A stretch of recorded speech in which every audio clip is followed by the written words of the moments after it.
बहुत सारे स्टूडेंट्स ਨੂੰ प्रॉब्लम आ रही है एक पर्टिकुलर जगह ਤੇ ਇੱਕ जगह ਤੇ ਉਹਨਾਂ ਨੂੰ ਇਹ ਮਟੀਰੀਅਲ ਜਿਹੜਾ ਹੈ ਇਸ ਟੌਪਿਕ ਦਾ ਨਹੀਂ ਮਿਲ ਪਾ ਰਿਹਾ। ਸੋ ਸਾਡੀ ਟੀਮ ਨੇ ਇਹ ਸਾਰਾ ਮਟੀਰੀਅਲ ਡਿਫਰੈਂਟ ਸੋਰਸਸ ਤੋਂ ਤੁਹਾਡੇ ਲਈ ਕੰਪਾਈਲ ਕੀਤਾ ਹੈ ਤਾਂ ਕਿ ਤੁਹਾਡੇ ਲਈ ਈਜ਼ੀ ਹੋ ਜਾਏ ਕਿ ਤੁਸੀਂ ਇਸ ਸਿਲੇਬਸ ਨੂੰ ਜਿਹੜਾ ਹੈ ਕੰਪਲੀਟਲੀ 40 ਮਾਰਕਸ ਨੂੰ ਕੰਪਲੀਟਲੀ ਜਿਹੜਾ ਹੈ ਚੰਗੀ ਤਰ੍ਹਾਂ ਤੁਸੀਂ ਉਹਨੂੰ ਕਵਰ ਕਰ ਸਕੋ। ਠੀਕ ਹੈ ਜੀ। ਸੋ ਅੱਜ ਦੇ ਲੈਕਚਰ ਦਾ ਜਿਹੜਾ PDF ਹੈ ਉਹ ਤੁਹਾਨੂੰ ਸਾਡੇ ਟੈਲੀਗ੍ਰਾਮ ਚੈਨਲ ਲਾਂਚਪੈਡ ਐਜੂਕੇਸ਼ਨ ਪੰਜਾਬ ਤੇ ਮਿਲ ਜਾਏਗਾ। ठीक है। सो तुसी चैनल ਨੂੰ सब्सक्राइब कर लो एंड बैल आइकन प्रेस कर लो ताकि आने वाली जिन्नी भी इंपॉर्टेंट वीडियोज़ है तुसी उन्हें मिस ना करो। ठीक है। फर्स्ट आप स्टार्ट करन जा रहे हैं इंडस्ट्रीयल प्रमोशन विच MSME।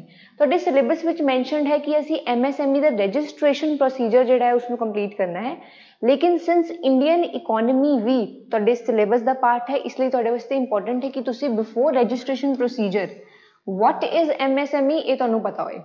ठीक है। MSME stands for micro, small and medium enterprises. Worldwide, MSME has been accepted as an engine of economic growth and for promoting equitable development. Equitable development मतलब ऐसी development जिंदे विच ਜਿਹੜੇ smaller industries भी है, ਜਿਹੜੀ cottage industries भी है, ਜਿਹੜੀ मीडियम इंडस्ट्रीज भी है, ओवरऑल सब दी डिवेलपमेंट हो। इसलिए MSME सैक्टर ਨੂੰ वर्ल्ड वाइड ਜਿਹੜਾ है वो रिकॉग्नाइज किया जाता है फॉर इट्स इंपॉर्टेंस। किस तरह ਜਿਹੜੇ ਵੱਡੇ ਵੱਡੇ ਇੰਡਸਟਰੀਅਲਿਸਟ ਨੂੰ ਛੱਡ ਕੇ ਜਿਹੜੀ ਅਦਰ ਇੰਪੋਰਟੈਂਟ ਛੋਟੀ ਇੰਡਸਟਰੀਜ਼ ਹੈ, ਛੋਟੀ ਐਂਟਰਪ੍ਰਾਈਜ਼ਸ ਹੈ, ਕਿਵੇਂ ਉਸ ਨੂੰ ਅਸੀਂ ਪ੍ਰਮੋਟ ਕਰ ਸਕਦੇ ਹਾਂ। ठीक है जी। they constitute over 90% of the total enterprises in most of the economies and are credited with generating the highest rate of employment growth। ठीक है। सो एग्रीकल्चर तो बाद ਜਿਹੜਾ ਸਾਡਾ मोस्ट इंपॉर्टेंट सैक्टर है ਜਿਹੜਾ कि employment generate करता है that is MSME सैक्टर। ठीक है जी। इसलिए ये सैक्टर अपने आप में बहुत ज़्यादा इंपॉर्टेंस रखता है बिकॉज ये लार्ज नंबर ऑफ पीपल जोड़े है वो एम्प्लॉयड है। ठीक है। नेक्स्ट है with low investment requirements, operational flexibility and capacity to develop appropriate indigenous technology, SMEs means small and medium enterprises and have the power to propel India to new heights. Hence it seems that like there is a silent revolution happening। okay। MSMEs ਜਿਹੜਾ sector है government ਇਹਦੇ ਵਿੱਚ various schemes ਜਿਹੜੀਆਂ है, various incentives ਜਿਹੜੇ ਹੈ announce करती रहती है टाइम टू टाइम। सो ਮੰਨਿਆ ਜਾਂਦਾ ਹੈ कि ਜਿਹੜਾ MSME सैक्टर है ਇਹ इकोनॉमी ਨੂੰ ग्रोथ ਦੀ तरफ लेके जाता है, इकोनॉमी ਜਿਹੜੀ GDP है ਉਹਨੂੰ ਇਨਕਰੀਜ਼ ਕਰਵਾਉਂਦਾ है। MSME रीडिफाइंड, MSME ਦੀ ਡੈਫੀਨੇਸ਼ਨ ਜਦੋਂ ਅਸੀਂ ਪੜ੍ਹਦੇ ਹਾਂ जुलाई 2020 ਦੇ ਵਿੱਚ ਗਵਰਨਮੈਂਟ ਨੇ ਜਿਹੜੀ MSME ਸੈਕਟਰ ਦੀ ਜਿਹੜੀ ਡੈਫੀਨੇਸ਼ਨ ਹੈ ਉਹਨੂੰ ਰਿਵਾਈਜ਼ ਕੀਤਾ ਸੀ। MSME development act 2020 proposes to reclassify all micro, small and medium enterprises whether चाहे वो मैन्युफैक्चरिंग कंसर्न हो चाहे वो एक सर्विस प्रोवाइडिंग कंसर्न हो। गवर्नमेंट ऑफ इंडिया ने इस MSME डेवलपमेंट अमेंडमेंट एक्ट 2020 के तहत जी MSME है उन्होंने रीडिफाइन किया है। ठीक है। चाहे वो एक मैन्युफैक्चरिंग एंटिटी है चाहे वो एक सर्विस प्रोवाइडिंग एंटिटीज है on the basis of their annual turnover. This is according to their annual turnover. देखो इस चार्ट तो तुहानू समझ आएगा अर्लीयर MSME की जी क्लासिफिकेशन सी that was different for manufacturing sector and for service sector.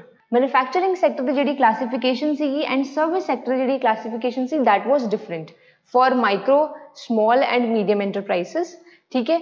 Manufacturing entities लिए जो किसी इंडस्ट्रीज ਨੂੰ माइक्रो के अंडर क्लासीफाई करना होता है तो investment should be less than 25 lakh, small लिए investment should be less than 5 crore and medium लिए investment should be less than 10 crore.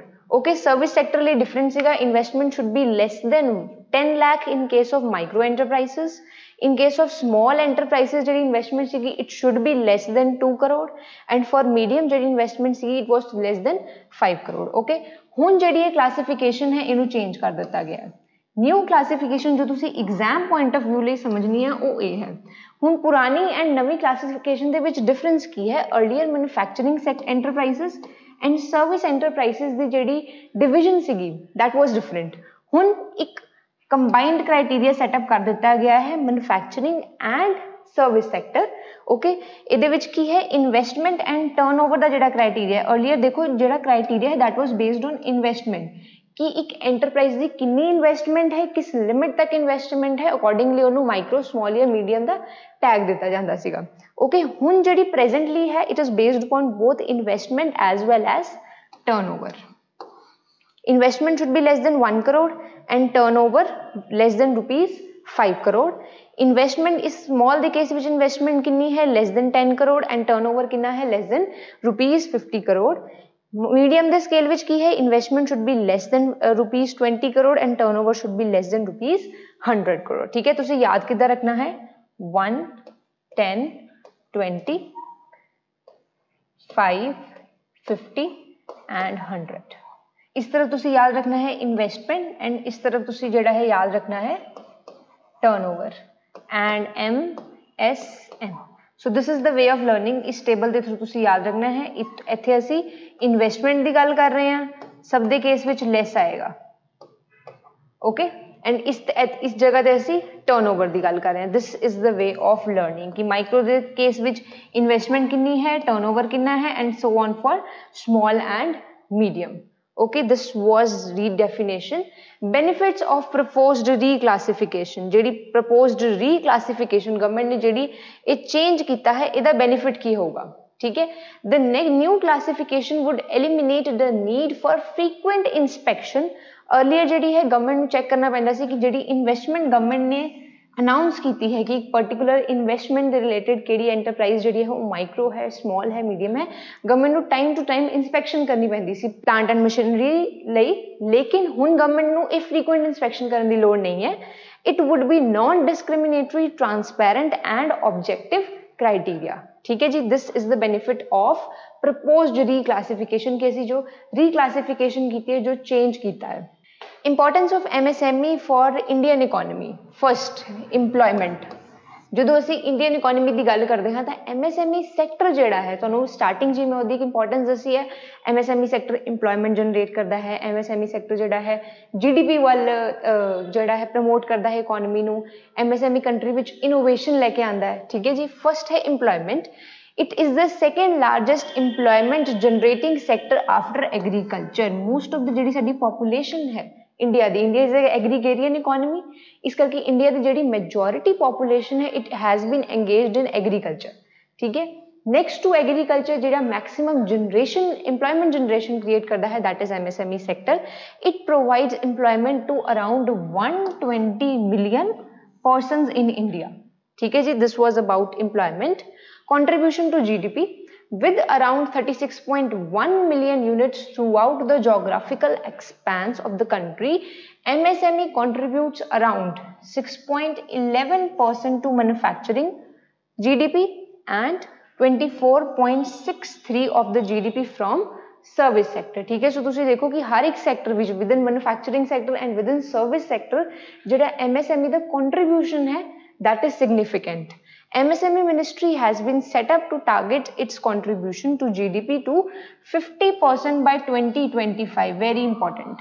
Ji MSME ministry है गवर्नमेंट ऑफ इंडिया के अंडर MSME मिनिस्ट्री है। सो MSME मिनिस्ट्री को सैट किस लिए किया गया है? गवर्नमेंट ने एक एम सैटअप किया है बाय 2025 असी MSME की जी कंट्रीब्यूशन है टू GDP उन्होंने करांगे 50% as India becomes $5 trillion economy.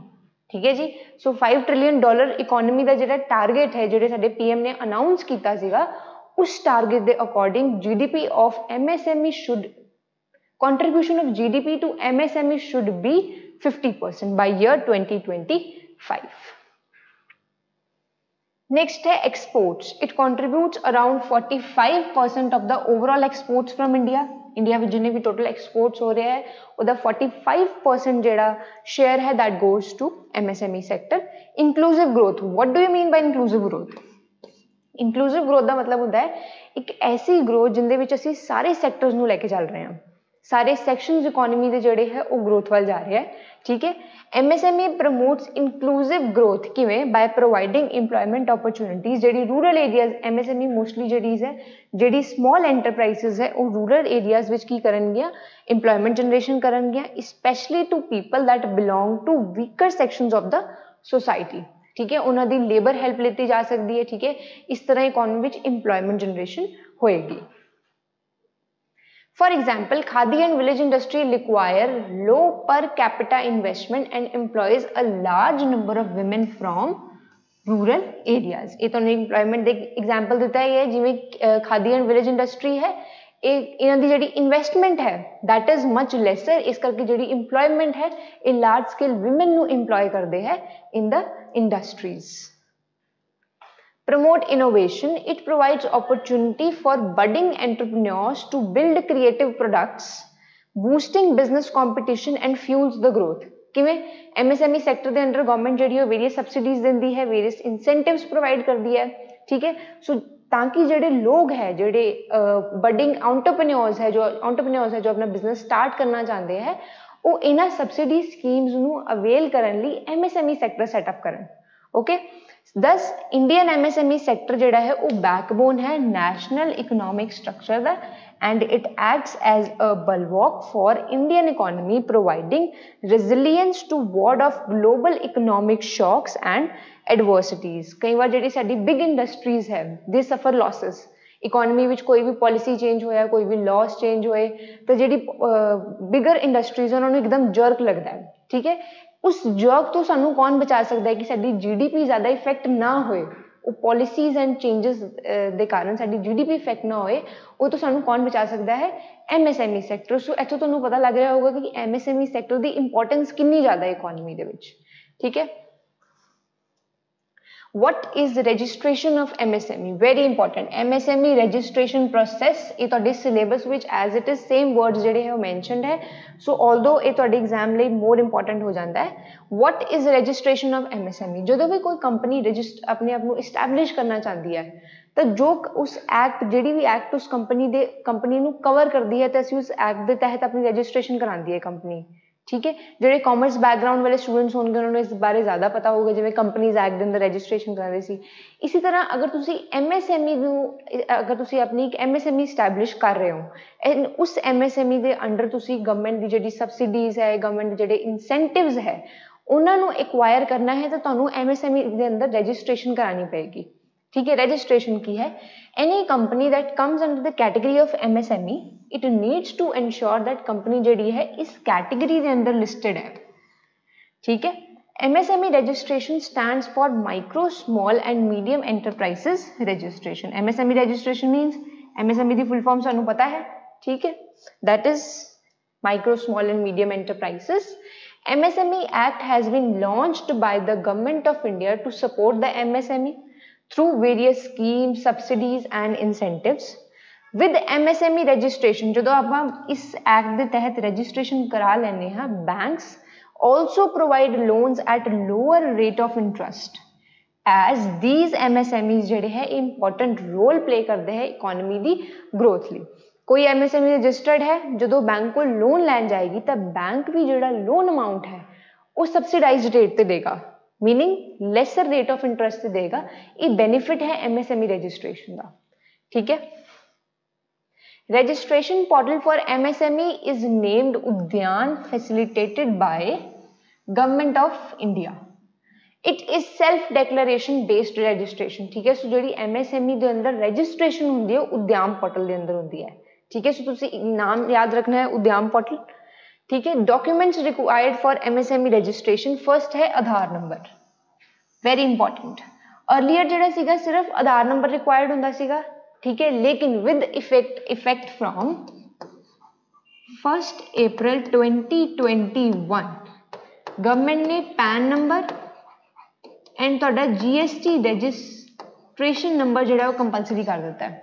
Earlier आधार नंबर सीगा क्योंकि आधार नंबर जो है वो तुहाडे इनकम टैक्स नाल लिंक किया हुआ है, तुहाडे बैंक अकाउंट नाल लिंक किया तो ऑटोमैटिकली जो असी आधार नंबर पोर्टल के उत्ते प्रोवाइड करते हैं तो आधार नंबर सारी जिन्नी भी डिटेल्स है उन्होंने पिक कर लेंदा है। लेकिन with effect from 1 April 2021 government ने PAN card and GST registration number भी जोड़ा है इस पोर्टल से फाइल करना कंपलसरी कर दिता है।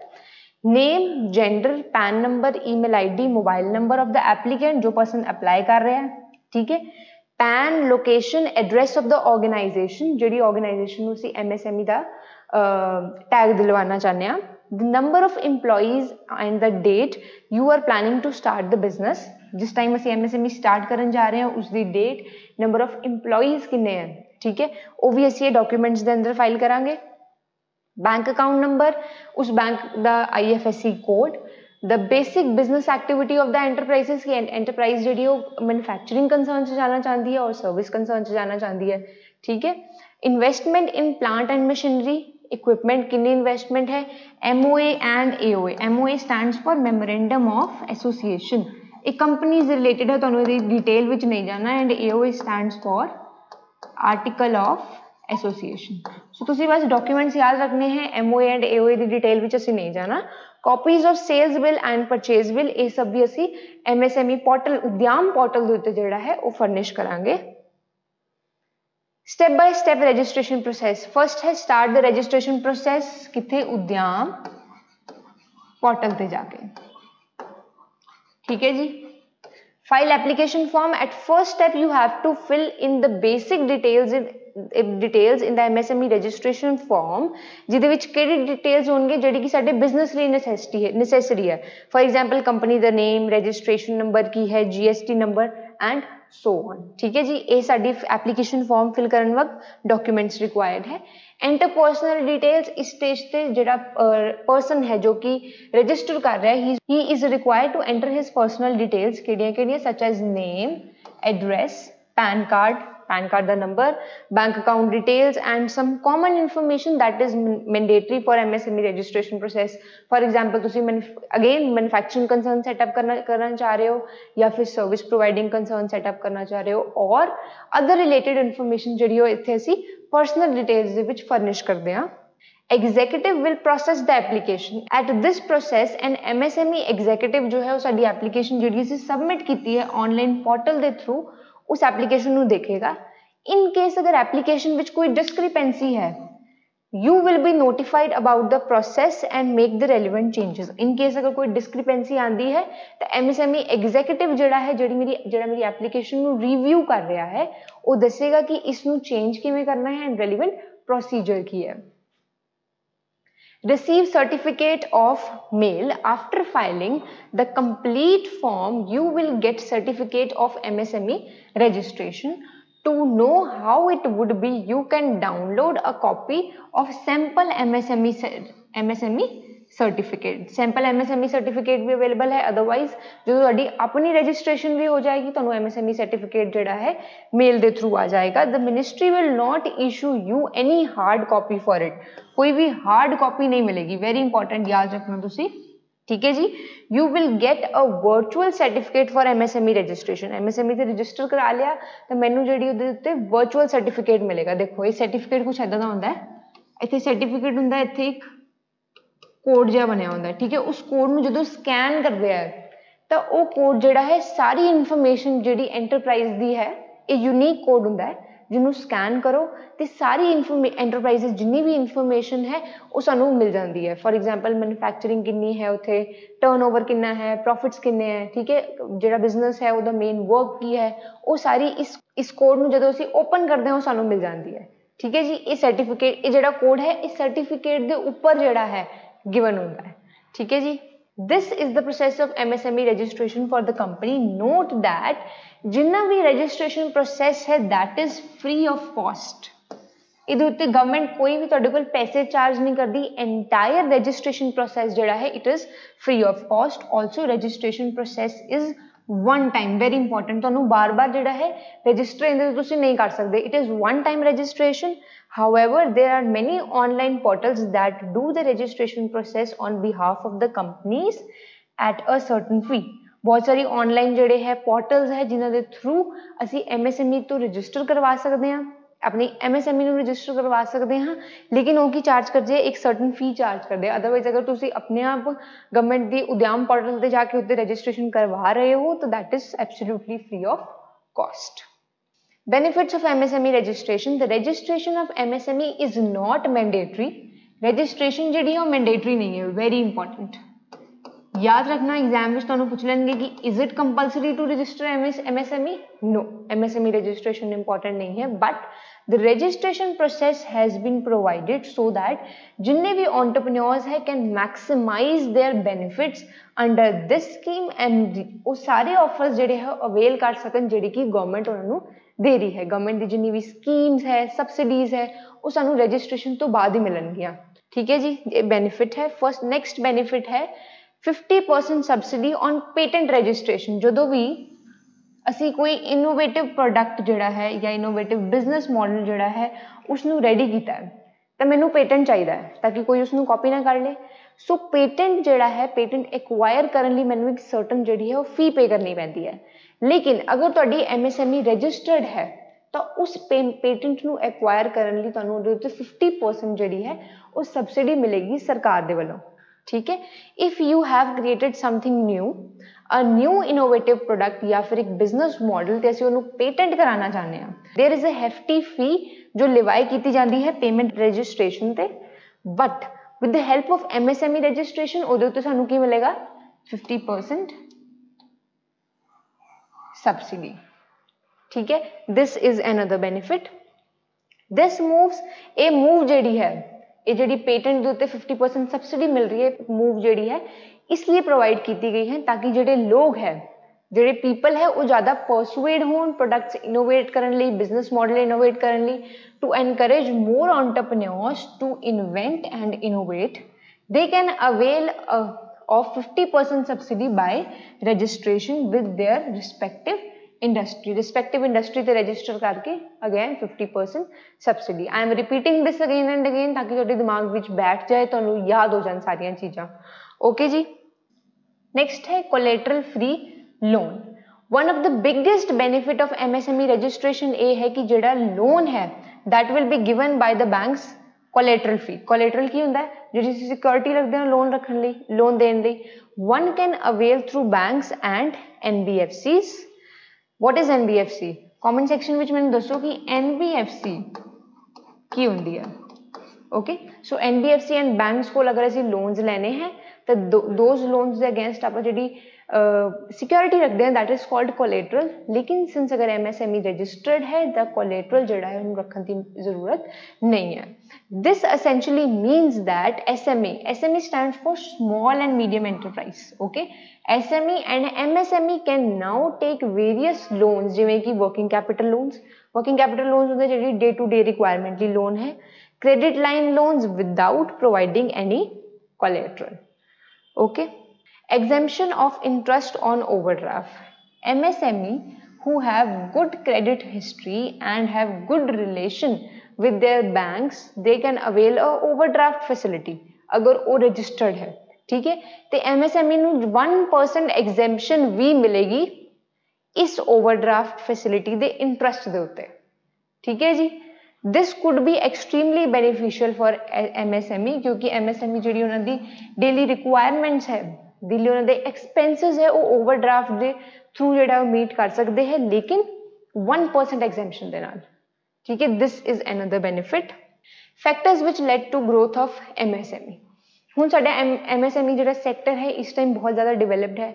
ਕਿਉਂ ਡਿਵੈਲਪਡ ਹੈ? ਕਿਉਂਕਿ ਗਵਰਨਮੈਂਟ ਨੇ ਬਹੁਤ ਸਾਰੀ ਸਕੀਮਸ, ਬਹੁਤ ਸਾਰੀ ਸਬਸਿਡੀਜ਼ ਐਂਡ ਬਹੁਤ ਸਾਰੀ ਇਨੋਵੇਟਿਵ ਜਿਹੜਾ ਹੈ ਮੈਥਡਸ ਲੈ ਕੇ ਆਇਆ ਜਿਹਦੇ ਨਾਲ MSME ਸੈਕਟਰ ਨੂੰ ਇੰਪਰੂਵ ਕੀਤਾ ਜਾ ਸਕਦਾ ਹੈ। ਸੋ ਕਿਹੜੇ ਫੈਕਟਰਸ ਹੈ ਜਿਹਦੇ ਕਰਕੇ MSME ਦੀ ਗਰੋਥ ਹੋਈ ਹੈ? ਫਸਟ ਹੈ campaigns like skill India, startup India, digital India, make in India. ਇਹਨਾਂ ਦਾ ਏਮ ਕੀ ਹੈ? To provide MSME players with a level playing field and a definite push towards enhanced productivity. ਠੀਕ ਹੈ। Digital India ਵਰਗੇ mission ਹੈ ਜਿਹੜੇ digitisation promote ਕਰਦੇ ਹੈ। ਕਿਤੇ ਨਾ ਕਿਤੇ ਇਹ ਸਾਰੇ ਜਿਹੜੇ ਗਵਰਨਮੈਂਟ ਦੇ ਮਿਸ਼ਨਸ ਹੈ ਇਹ MSME ਸੈਕਟਰ ਨੂੰ ਇੰਪਰੂਵ ਕਰਦੇ ਆ। ਠੀਕ ਹੈ। ਕਿ ਜਿਹੜਾ MSME ਜਿਹੜਾ ਸੈਕਟਰ ਹੈ ਉਹਨੂੰ ਇੱਕ ਲੈਵਲ ਫੀਲਡ ਮਿਲੇ ਜਿਹਦੇ ਉੱਤੇ MSME ਸੈਕਟਰ ਕੰਪਲੀਟਲੀ ਗਰੋ ਕਰ ਸਕੇ। ਠੀਕ ਹੈ ਜੀ। these are the factors ਜਿਹਦੇ ਕਰਕੇ MSME ਦੀ ਗਰੋਥ ਹੋਈ ਹੈ। ਫਸਟ ਹੈ ਡਿਜੀਟਾਈਜੇਸ਼ਨ, ਇੰਕਰੀਜ਼ਿੰਗ ਇੰਟਰਨੈਟ ਜਿਹੜੇ ਡਿਜੀਟਾਈਜੇਸ਼ਨ ਜਾਂ ਜਿੰਨੇ ਵੀ MSME ਗਰੋਥ ਦੇ ਜਿਹੜੇ ਫੈਕਟਰਸ ਹੈ ਅਸੀਂ ਕੁਇਕਲੀ ਪੜਾਂਗੇ। ਠੀਕ ਹੈ ਜੀ। ਡਿਜੀਟਾਈਜੇਸ਼ਨ ਕੀ ਹੈ? ਇੰਟਰਨੈਟ ਪੈਨੀਟ੍ਰੇਸ਼ਨ, ਕੰਜ਼ਿਊਮਰਸ ਫੈਮਿਲੀਅਰਾਈਜੇਸ਼ਨ, ਕੰਜ਼ਿਊਮਰਸ ਨੂੰ ਪਤਾ ਲੱਗਾ ਹੈ ਕਿ ਡਿਜੀਟਲ ਪੇਮੈਂਟਸ ਕਿਵੇਂ ਕਰਨੀਆਂ ਹੈ। ਠੀਕ ਹੈ। ਸਿਮਿਲਰ ਇਸ ਕਰਕੇ MSME ਸੈਕਟਰ ਦੀ ਗਰੋਥ ਹੋਈ ਹੈ। ਫॉर ਐਗਜ਼ਾਮਪਲ MSME ਵਿੱਚ ਜਿਹੜਾ ਉਦਿਆਮ ਪੋਰਟਲ ਦੀ ਰਜਿਸਟ੍ਰੇਸ਼ਨ ਹੈ that is also digitized ਕਿਉਂਕਿ ਤੁਸੀਂ ਆਨਲਾਈਨ ਜਿਹੜੀ ਹੈ ਰਜਿਸਟ੍ਰੇਸ਼ਨ ਕਰ ਰਹੇ ਹੋ। ਠੀਕ ਹੈ। tie-ups with new age non-banking finance fintech companies allowed access to timely collateral free finance to MSME ਨੂੰ collateral free finances ਜਿਹੜੇ ਹੈ ਉਹ various non-banking finance institutions ਨਾਲ tie-up ਕਰਨ ਤੋਂ ਬਾਅਦ ਮਿਲੇ ਹੈ ਜਿਹਦੇ ਕਰਕੇ MSME ਨੂੰ ਜਿਹੜਾ finances ਮਿਲੇ ਹੈ and they have grown up। Changing employment patterns, younger generation ਜਿਹੜੀ ਹੈ ਉਹ ਐਗਰੀਕਲਚਰ ਤੋਂ ਐਂਟਰਪ੍ਰੇਨਿਓਰਲ ਐਕਟੀਵਿਟੀਜ਼ ਵੱਲ ਅਟਰੈਕਟ ਹੋਈ ਹੈ, ਜਿਹਦੇ ਕਰਕੇ ਇਹ ਇੱਕ ਇੰਪੋਰਟੈਂਟ ਸੋਰਸ ਹੈ ਕਿ ਕੰਟਰੀ ਦੇ ਵਿੱਚ ਜੌਬ ਕ੍ਰੀਏਸ਼ਨ ਦਾ ਜਿਹੜਾ ਪ੍ਰੋਸੈਸ ਹੈ that has been redefined। ਕਿ ਜੌਬ ਕ੍ਰੀਏਸ਼ਨ अर्ਲੀਅਰ ਕੀ ਸੀਗਾ, ਲੋਕ ਜਿਹੜੇ ਸੀ ਐਗਰੀਕਲਚਰ ਵਿੱਚ ਹੀ ਮਸਤ ਸੀਗੇ ਕਿ ਅਸੀਂ ਐਗਰੀਕਲਚਰ ਕਰ ਰਹੇ ਹਾਂ, ਠੀਕ ਹੈ। ਲੇਕਿਨ ਹੁਣ ਇਕੋਨਮੀ ਗਰੋ ਕਰ ਰਹੀ ਹੈ, ਜਿਵੇਂ ਜਿਵੇਂ ਇਕੋਨਮੀ ਗਰੋ ਕਰ ਰਹੀ ਹੈ, ਯੂਥ ਦਾ ਜਿਹੜਾ ਬੈਂਡ ਹੈ that is more towards entrepreneurship।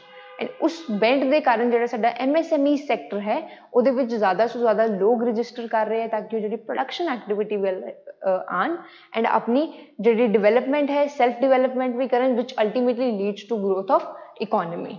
Government schemes to promote MSME important. First है उद्यमी पोर्टल, इसको लॉन्च किया गया है by SIDBI to improve accessibility of credit and land holding services to MSME। MSME ਨੂੰ ਜਿਹੜਾ ਕ੍ਰੈਡਿਟ ਹੈ ਉਹਦੇ ਤੇ ਐਕਸੈਸ ਮਿਲੇ ਐਂਡ ਲੈਂਡ ਹੋਲਡਿੰਗ ਸਰਵਿਸਿਜ਼ ਜਿਹੜੀ MSME ਲਈ ਹੈ ਉਹ ਈਜ਼ ਅਪ ਹੋ ਜਾਣ ਐਂਡ MSME ਸੈਕਟਰ ਜਿਹੜਾ ਹੈ ਉਹ ਡਿਵੈਲਪ ਹੋਏ। ਨੈਕਸਟ ਇਨੀਸ਼ੀਏਟਿਵ ਹੈ digital MSME scheme. It involves usage and cloud computing where MSME use internet to access common as well as tailor-made IT infrastructure। ठीक है, डिजिटल MSME स्कीम मतलब कि MSME sector की डिजिटाइजेशन वास्ते, ठीक है। ये एक क्लाउड कंप्यूटिंग नेटवर्क है जिहदे विच MSME एक्सेस कर सकता है IT इंफ्रास्ट्रक्चर नूं, कॉमन IT इंफ्रास्ट्रक्चर ਨੂੰ ਵੀ ਜਿਹੜਾ ਕਿ ਸਬਲੀ ਡਿਵੈਲਪਡ ਹੈ ਐਂਡ ਟੇਲਰ ਮੇਡ ਆਪਣੀ ਰਿਕੁਆਇਰਮੈਂਟ ਦੇ ਅਕੋਰਡਿੰਗ ਵੀ MSME ਸੈਕਟਰ ਜਿਹੜਾ ਹੈ ਉਹ IT ਇੰਫਰਾਸਟ੍ਰਕਚਰ ਨੂੰ ਐਕਸੈਸ ਕਰ ਸਕਦਾ ਹੈ, ਠੀਕ ਹੈ। ਸੋ ਨਾਮ ਤੋਂ ਪਤਾ ਲੱਗ ਰਿਹਾ ਹੈ ਡਿਜੀਟਲ MSME ਸਕੀਮਸ ਮਤਲਬ MSME ਦੀ ਡਿਜੀਟਾਈਜੇਸ਼ਨ ਵਾਸਤੇ, ਸੋ ਇਹਦੇ ਵਿੱਚ IT ਇੰਫਰਾਸਟ੍ਰਕਚਰ ਦੀ ਗੱਲ ਕੀਤੀ ਜਾ ਰਹੀ ਹੈ।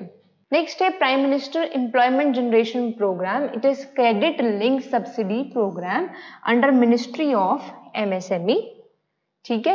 Launch the government of India has approved the introduction of credit link subsidy programme जिसका नाम की है prime minister employment generation programme. ਕਿਹੜੇ ਈਅਰ ਵਿੱਚ ਇਹਨੂੰ ਲਾਂਚ ਕੀਤਾ ਗਿਆ ਹੈ 2008 ਤਾਂ ਕਿ ਇੰਪਲੋਇਮੈਂਟ ਜਨਰੇਸ਼ਨ ਓਪਰਚੁਨਿਟੀਜ਼ ਜਿਹੜੀ ਹੈ ਉਹਨਾਂ ਨੂੰ ਪ੍ਰਮੋਟ ਕੀਤਾ ਜਾਵੇ ਕਿੱਥੇ micro enterprises in rural and urban areas ਵਿੱਚ, ठीक है जी।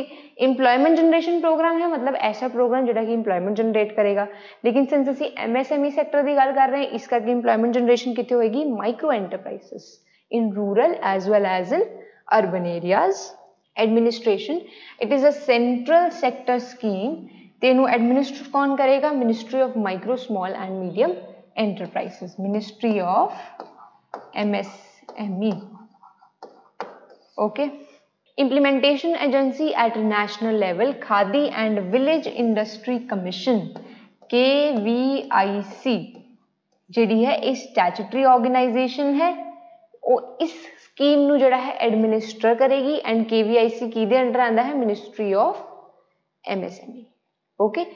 This was about employment generation scheme. Next है revamped scheme of fund for regeneration of traditional industries SFT organises traditional industries and artisans into clusters, ठीक है, and make them competitive by enhancing their marketability and equipping them with improved skills।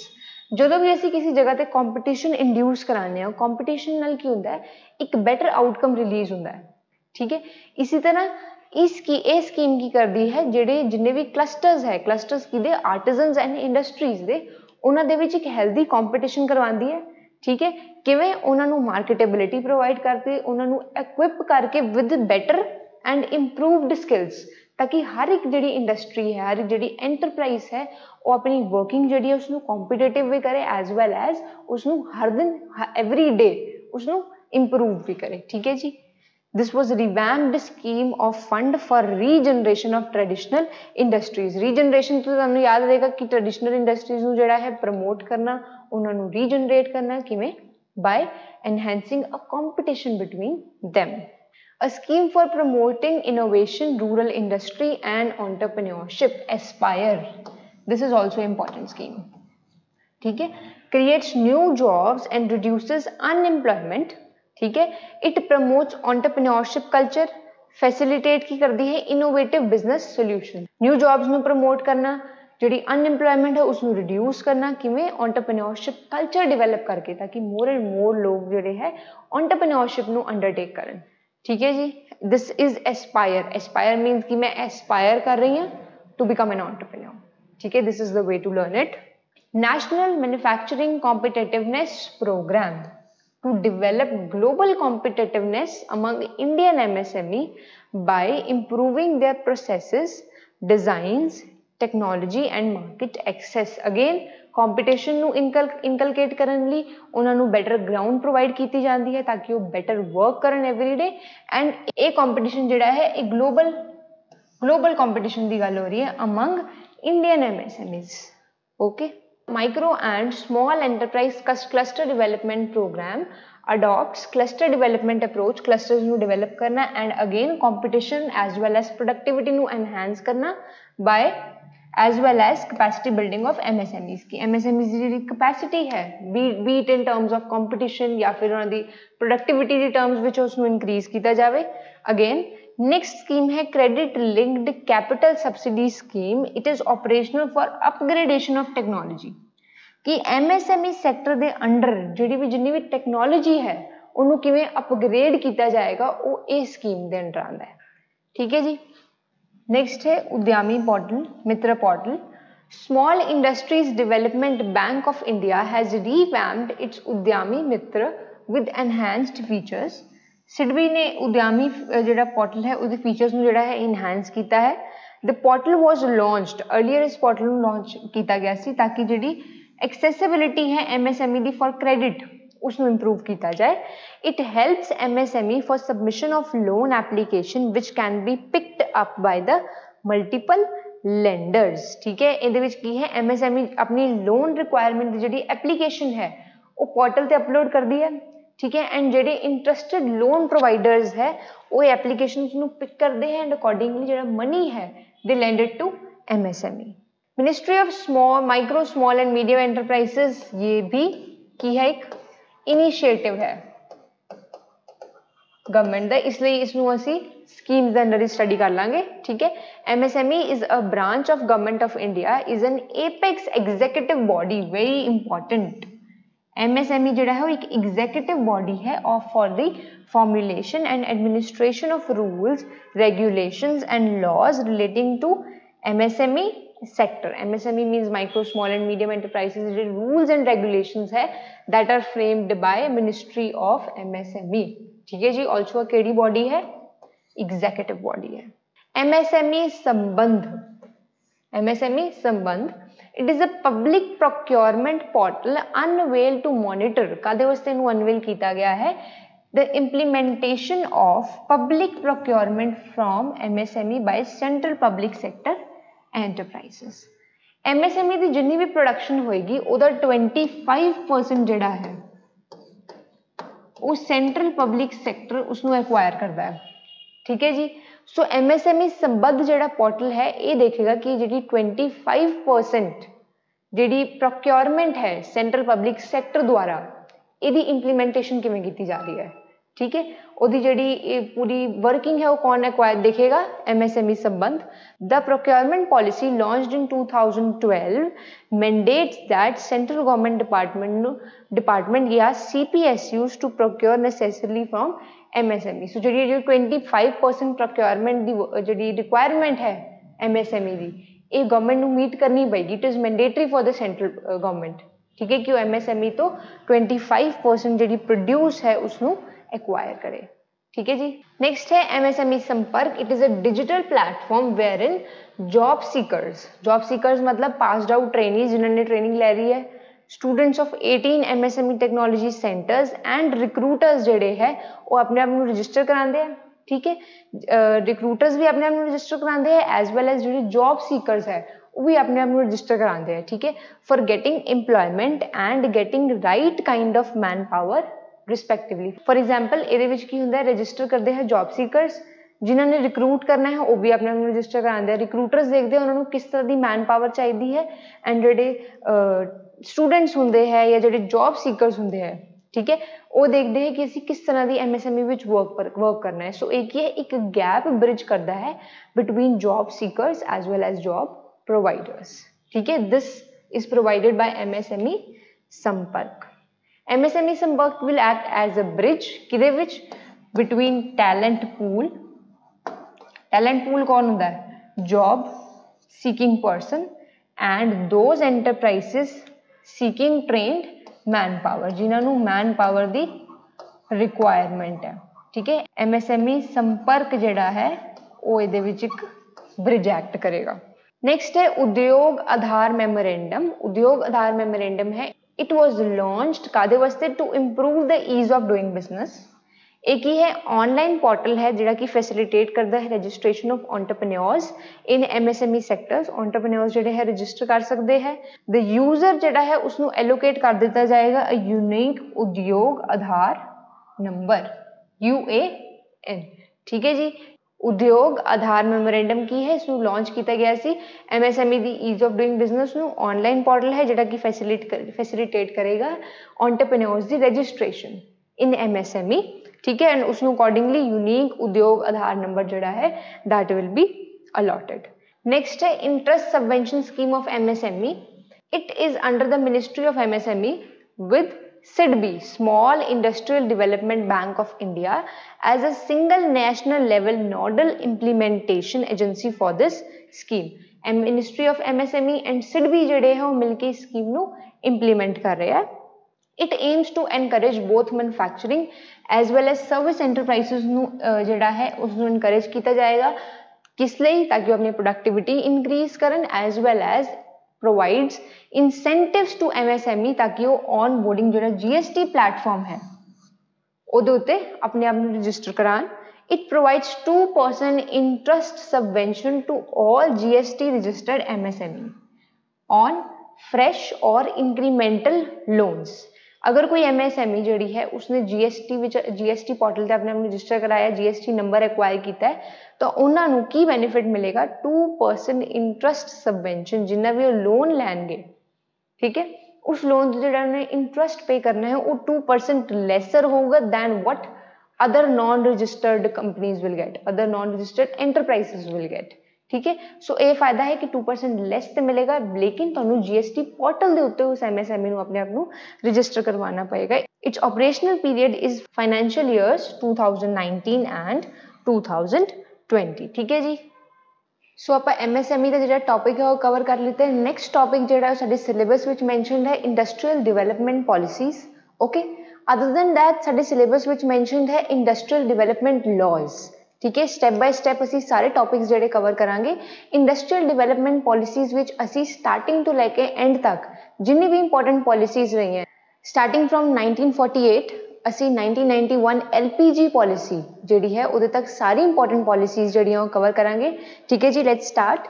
First है साडी industrial development policy 1948। After having attained independence the government of India जिहड़ी है उन्हें अपनी पहली industrial policy जिहड़ी है कदों डिक्लेयर की सी 6 अप्रैल 1948। द इंडस्ट्रीयल पॉलिसी 1948 जिहड़ी है उस टाइम पार्लीमेंट दे विच किने प्रेजेंट की गई सी by then industry minister doctor Shyama Prasad Mukherjee. Doctor Shyama Prasad Mukherjee जिहड़े देन उस टाइम ते इंडस्ट्री मिनिस्टर सीगे, उन्होंने इस पॉलिसी नू पार्लीमेंट विच प्रेजेंट किया सी। द मेन हिस्टोरिक इंपॉर्टेंस इस पॉलिसी की इंपॉर्टेंस की सी, क्यों इस पॉलिसी नू इंट्रोड्यूस किया गया सी, ताकि इकोनॉमी दे विच एक मिक्सड एक स्ट्रक्चर जिहड़ा है उसनू सैटअप किया जाए। मिक्सड स्ट्रक्चर मीनस एक ऐसी इकोनॉमी जिहदे विच public as well as private both sectors जिहड़े है वो साइमल्टेनियसली इकट्ठे जिहड़ी की है फंक्शनिंग कर सकन। ठीक है जी, this was about the industrial policy 1948। इहदे इंपॉर्टेंट जिहड़े प्रोविजनस है वो की सीगे, 4-fold classification of industry. Strategic industries जिहड़ी है जिहड़ा पब्लिक सैक्टर है वो साडी फर्स्ट क्लासिफिकेशन है। ठीक है जी, इस पॉलिसी के अंदर जिहड़ी क्लासिफिकेशन है वो इंडस्ट्रीज दी किवें कीती गई सी। ओके, फर्स्ट कैटेगरी जिहड़ी है इहदे विच की सी 3 इंडस्ट्रीज जिन्होंने सेंट्रल गवर्नमेंट मोनोपोली डिक्लेयर किया गया सी। मोनोपोली मीनस एक ऐसी मार्केट जिहदे विच सिर्फ एक प्लेयर होंदा है। ठीक है जी, सो इहदे विच इह सैक्टर विच जिहड़ी 3 इंडस्ट्रीज है इनू गवर्नमेंट दी मोनोपोली डिक्लेयर कर दिता सी। मतलब इन्हां 3 इंडस्ट्रीज दे विच गवर्नमेंट तो इलावा ਹੋਰ ਕੋਈ ਵੀ ਜਿਹੜਾ ਪ੍ਰਾਈਵੇਟ ਸੈਕਟਰ ਹੈ ਜਾਂ ਕੋਈ ਪੀਪੀ ਹੈ, ਪਬਲਿਕ ਪ੍ਰਾਈਵੇਟ ਸੈਕਟਰ ਹੈ, ਉਹ ਫੰਕਸ਼ਨ ਨਹੀਂ ਕਰ ਸਕਦਾ। ਉਹ ਕਿਹੜੇ ਸੈਕਟਰ ਸੀ? Arms and ammunition, atomic energy and rail transport. These were declared as monopoly of central government. Basic key industries means public come private sector. ਇਹਦੇ ਵਿੱਚ ਕਿਹੜੀ 6 industry C? coal, iron and steel, aircraft manufacturing, shipbuilding, manufacture of telephone, telegraph and wireless apparatus and mineral oil. ਇਹ ਜਿਹੜੀ industry ਸੀ ਇਹਨਾਂ ਨੂੰ ਕੀ declare ਕੀਤਾ ਗਿਆ ਸੀ? key industries. Other name of key industries ਕੀ ਹੈ? basic industries. It was decided that the new industries in this category will henceforth only be set up by the central government. Means ये जेडे 6 sectors है, 6 basic key industries है, इन्हें भी जेडा main setup है, वो कौन करेगा? Government of India, central government. However, जेडे existing private players है, जेडे existing private sector है, जो इस market ਵਿੱਚ already function कर रहे हैं, already function करना मतलब कि new players दी entry इस मार्केट में रिस्ट्रिक्टेड रहेगी। जो ऑलरेडी एग्जिस्टिंग प्राइवेट प्लेयर्स इस मार्केट में फंक्शन कर रहा है, they will be allowed to keep functioning, तो उन्होंने शट डाउन नहीं किया जाएगा। ओके जी। नेक्स्ट है इंपॉर्टेंट इंडस्ट्रीज। इंपॉर्टेंट इंडस्ट्री जी है ये साडी थर्ड कैटेगरी है। इहदे विच की है? It is controlled by private sector. 18 industries जी है they were kept under the important industries categories. Okay, such important industry इहदे विच किहड़ी इंडस्ट्रीज आती है? Heavy chemicals, sugar, cotton textile, woollen industry, cement, paper, salt, machine tools, fertilisers, rubbers, air and sea transport, motor tractor and electricity. Okay, एक ये sectors नू कौन control करेगा? 18 इंपॉर्टेंट इंडस्ट्रीज जिहड़ा कंट्रोल है वो कौन करेगा? Private sector. Okay ji, these were called the important industries. These industries will continue to remain under private sector, लेकिन however central government जिहड़ी है वो state government नाल consult करके इहदे उत्ते several control दे measures, जनरल कंट्रोल दे measures जिहड़े है वो लगा सकती है। ठीक है जी। इहदे विच गवर्नमेंट जिहड़ी है, गवर्नमेंट दी इहदे विच मोनोपोली नहीं है, गवर्नमेंट बहुत ज़्यादा रिस्ट्रिक्ट नहीं कर सकती इस सेक्टर नू, लेकिन सेंट्रल गवर्नमेंट जिहड़ी है वो स्टेट गवर्नमेंट दे नाल मिल के इहदे उत्ते जनरल कंट्रोल दे जिहड़े प्रोविजनस है, जनरल कंट्रोल दे जिहड़े रूल्स है उन्होंने सैटअप कर सकती है। नेक्स्ट है अदर इंडस्ट्रीज। अदर इंडस्ट्रीज किहड़ी है? साडी फोर्थ कैटेगरी है। अदर इंडस्ट्रीज इहदे विच कौन कौन आंदा है? Private and cooperative sectors. All other industries जो प्रीवियस 3 कैटेगरीज विच इंक्लूडेड नहीं है उन्होंने इस कैटेगरी विच पाया गया। ठीक है। The above mentioned 3 categories were left open to the private sector. Means जी 3 कैटेगरीज विच इंडस्ट्रीज नहीं आती उन्होंने किदे विच ओपन कर दिता गया है? For private sector. However government जी है it can impose certain controls on these industries if any of them is not working satisfactory. जो कोई गवर्नमेंट को लग रहा है कि गवर्नमेंट सैटिस्फाइड नहीं है किसी भी इंडस्ट्री की वर्किंग लिए, इन्हां विचों किसी इंडस्ट्री की वर्किंग लिए, तो गवर्नमेंट जी है उहदे उत्ते सर्टन कंट्रोल्स जिहड़े वो लगा सकती है। ठीक है जी। हैगी तो किहड़ी है? प्राइवेट एंड कोऑपरेटिव सोसाइटी, लेकिन गवर्नमेंट जिहड़ा है अगर गवर्नमेंट सैटिस्फाइड नहीं है तो गवर्नमेंट इहदे उत्ते रीजनेबल कंट्रोल्स जिहड़े अडॉप्ट कर सकती है। ठीक है। So exam point of view लई तुसीं याद रखना है कि किहड़ी इंडस्ट्रीयल पॉलिसी दे विच वर्किंग किस तरह रही है, किहड़ी इंडस्ट्रीयल पॉलिसी दे प्रोविजनस की रहे हैं, किस तरह की इंडस्ट्रीज डिक्लेयर कीतियां गई हैं, बेसिक इंडस्ट्रीज दे विच किहड़ी इंडस्ट्रीज आंदी हैं, पब्लिक कम प्राइवेट सैक्टर विच किहड़ी इंडस्ट्रीज आंदी हैं। ठीक है। So exam point of view लई ये चीज़ां याद रखनी इंपॉर्टेंट है। सो तुसीं मैनूं रिकॉल करके दसो कि हुणे जिहड़ी ए इंडस्ट्री आपां 1948 दी इंडस्ट्रीयल पॉलिसी पढ़ रहे हैं, इसनूं इंट्रोड्यूस किन्ने कीता सी? पार्लीमेंट दे विच। ठीक है। हुणे आपां प्रीवियस स्लाइड विच कवर कीता है। So you just tell me in comment section कि किन्ने इंट्रोड्यूस कीता सी। नेक्स्ट है industries development and regulation act 1951। ये इंपॉर्टेंट है। Since India has embarked upon centrally planned industrialization, government जिहड़ी है centrally planned industrialization ਨੂੰ promote ਕਰਨ ਲਈ ਕਿਹੜੀ policy ਲੈ ਕੇ ਆਈ? Industrial Development Regulation Act 1951। Okay, government ने ਇਹਨੂੰ adopt ਕੀਤਾ। The act had a prelude that the union government should take control over the industries in Schedule A। Okay, सो इस policy दे विच आपां जिहड़ी इंडस्ट्रीज की जिहड़ी बाइफरकेशन है शेड्यूल्स के हिसाब नाल पढ़दे हैं। शेड्यूल ए, बी एंड सी, ठीक है। सो तुसी एग्जाम पॉइंट ऑफ व्यू ਲਈ ਕੀ याद रखना है कि ਕਿਹੜੀ ਇੰਡਸਟਰੀਅਲ ਪਾਲਿਸੀ ਦੇ ਅੰਡਰ ਵੇਰੀਅਸ ਇੰਡਸਟਰੀਜ਼ ਨੂੰ ਸ਼ਡਿਊਲਸ ਦੇ ਵਿੱਚ ਡਿਸਟ੍ਰੀਬਿਊਟ ਕਰ ਦਿੱਤਾ ਗਿਆ ਸੀ, schedule A B and C। So schedule A ਵਿੱਚ ਕਿਹੜੀ ਇੰਡਸਟਰੀ ਸੀਗੀਆਂ, ਸ਼ਡਿਊਲ B ਵਿੱਚ ਕਿਹੜੀਆਂ ਸੀ ਐਂਡ subsequently C ਵਿੱਚ ਕਿਹੜੀਆਂ ਸੀ। The act imposed the system what was known as license raj, very important। ਕਿਹੜੀ ਇੰਡਸਟਰੀਅਲ ਪਾਲਿਸੀ ਦੇ ਤਹਿਤ ਲਾਇਸੈਂਸ ਰਾਜ ਦੇ ਸਿਸਟਮ ਨੂੰ ਇੰਟਰੋਡਿਊਸ ਕੀਤਾ ਗਿਆ। ਲਾਇਸੈਂਸ ਰਾਜ ਦਾ ਮੀਨਿੰਗ ਕੀ ਹੁੰਦਾ ਹੈ ਕਿ ਜਦੋਂ ਕਿਸੇ ਨੇ ਇੰਡਸਟਰੀ ਸੈਟਅਪ ਕਰਨੀ ਹੈ ਤਾਂ ਉਹਨੂੰ ਲਾਇਸੈਂਸ ਜਿਹੜਾ ਹੈ ਗਵਰਨਮੈਂਟ ਤੋਂ obtain ਕਰਨਾ ਪਏਗਾ, ਠੀਕ ਹੈ ਜੀ। ਉਹ ਲਾਇਸੈਂਸ obtain ਕਰਨ ਲਈ certain restrictions ਹੈ, ਸੋ ਹਰ ਕੋਈ ਉਸ ਲਾਇਸੈਂਸ ਨੂੰ obtain ਨਹੀਂ ਕਰ ਸਕਦਾ। ਸੋ ਮੇਨਲੀ ਰਿਸਟ੍ਰਿਕਟਿਵ ਪ੍ਰੈਕਟਿਸਿਸ ਨੂੰ ਪ੍ਰਮੋਟ ਕਰਨ ਲਈ ਇਸ ਪਾਲਿਸੀ ਨੂੰ ਜਿਹੜਾ ਹੈ ਇੰਟਰੋਡਿਊਸ ਕੀਤਾ ਗਿਆ ਸੀਗਾ, ਠੀਕ ਹੈ ਜੀ। So next first study categorization है schedule A industries। These comprised 17 industrial areas जिन्होंने कौन करेगा strictly control, central government। The companies of this area were known as CPSE, means central public sector undertakings। okay ji. so schedule A industries ਕਿਹੜੀਆਂ ਸੀਗੀਆਂ, ਇਹਦੇ ਵਿੱਚ ਉਹ industries ਆਉਂਦੀਆਂ ਸੀ 17 industrial important industries आती सी जिहड़ी कि जिन्होंने कंट्रोल कौन करेगा, सेंट्रल गवर्नमेंट। ओके सो ये पूरी लिस्ट, ये पूरे डायग्राम के थ्रू तुसीं देख सकते हो किहड़ियां 17 इंडस्ट्रीज जिहड़ियां गवर्नमेंट सैक्टर के अंडर आती है। These included arms and ammunitions, defence, atomic energy, iron and steel, heavy casting and iron and steel, heavy plant machinery for iron and steel, heavy electrical plants, coal and lignite, mineral oils, iron, magnesium, chrome, gypsum and gold mining, mining processing, copper, lead, zinc, tin, minerals specialized in schedule to atomic energy order 1953, aircraft, air transport, railway, shipbuilding, telephones and telegraph generation and distribution of electricity। okay these were the important 17 areas जिन्हां नू central government के control के अंदर रख दिता गया सी, ठीक है। सो तुसी एक बार इहनू एग्जाम पॉइंट ऑफ व्यू लई तुसी इसनू चंगी तरह रीड करना है, ओके थॉरली इहनू रीड करना है कि किहड़ी-किहड़ी इंडस्ट्रीज ਜਿਹੜੀਆਂ ਇਹਦੇ ਵਿੱਚ ਕਵਰ ਹੋ ਸਕਦੀਆਂ। ਓਕੇ ਸੋ ਤੁਹਾਨੂੰ 17 ਦੀ 7 ਇੰਡਸਟਰੀਜ਼ ਜਿਹੜੀਆਂ ਉਹ ਲਰਨ ਨਹੀਂ ਕਰਨੀਆਂ, ਤੁਸੀਂ ਇੰਪੋਰਟੈਂਟ ਇੰਡਸਟਰੀਜ਼ ਦੇਖੋ ਜਿਵੇਂ ਕਿ atomic energy, iron and steel, mineral oil, coal and lignite, aircraft, air transport, railway, shipping and building, ठीक है। सो तुसी सारिਆਂ ਨੂੰ रीड करके मेजर ਜਿਹੜੀ इंडस्ट्रीज है उन्होंने नाम लर्न करने हैं, ठीक है जी। नेक्स्ट है schedule B industries. This category comprised 12 industries. ਇਹਦੇ ਵਿੱਚ ਕਿੰਨੀ ਇੰਡਸਟਰੀਜ਼ ਆਉਂਦੀ ਸੀ, 12 industries that were put to state government to take measures and left to state government to follow up with the private sector with the provisions of compulsory licensing। okay so schedule B ਵਿੱਚ ਕਿਹੜੀਆਂ industries ਆਉਂਦੀਆਂ, ਇਹ ਉਹ industries ਹੈ ਜਿਹਦਾ ਕਿ control central government ਨੇ ਕਿਹਨੂੰ ਦੇ ਦਿੱਤਾ, ਸਟੇਟ ਗਵਰਨਮੈਂਟ ਨੂੰ। ਤੇ ਉਹਨਾਂ ਨੇ ਕਿਹਾ ਕਿ ਸਟੇਟ ਗਵਰਨਮੈਂਟ ਜਿਹੜੀ ਉਹ ਪ੍ਰਾਈਵੇਟ ਸੈਕਟਰਸ ਦੇ ਨਾਲ ਫੋਲੋ ਅਪ ਕਰ ਲੇ ਕਿ ਕਿਵੇਂ ਪ੍ਰੋਵੀਜ਼ਨਸ ਜਿਹੜੇ ਹੈ ਇਹਨਾਂ ਲਈ ਸੈਟਅਪ ਕਰਨੇ ਆ, ਕਿਹਦੇ ਵਾਸਤੇ, ਸ਼ਡਿਊਲ ਬੀ ਇੰਡਸਟਰੀਜ਼ ਲਈ।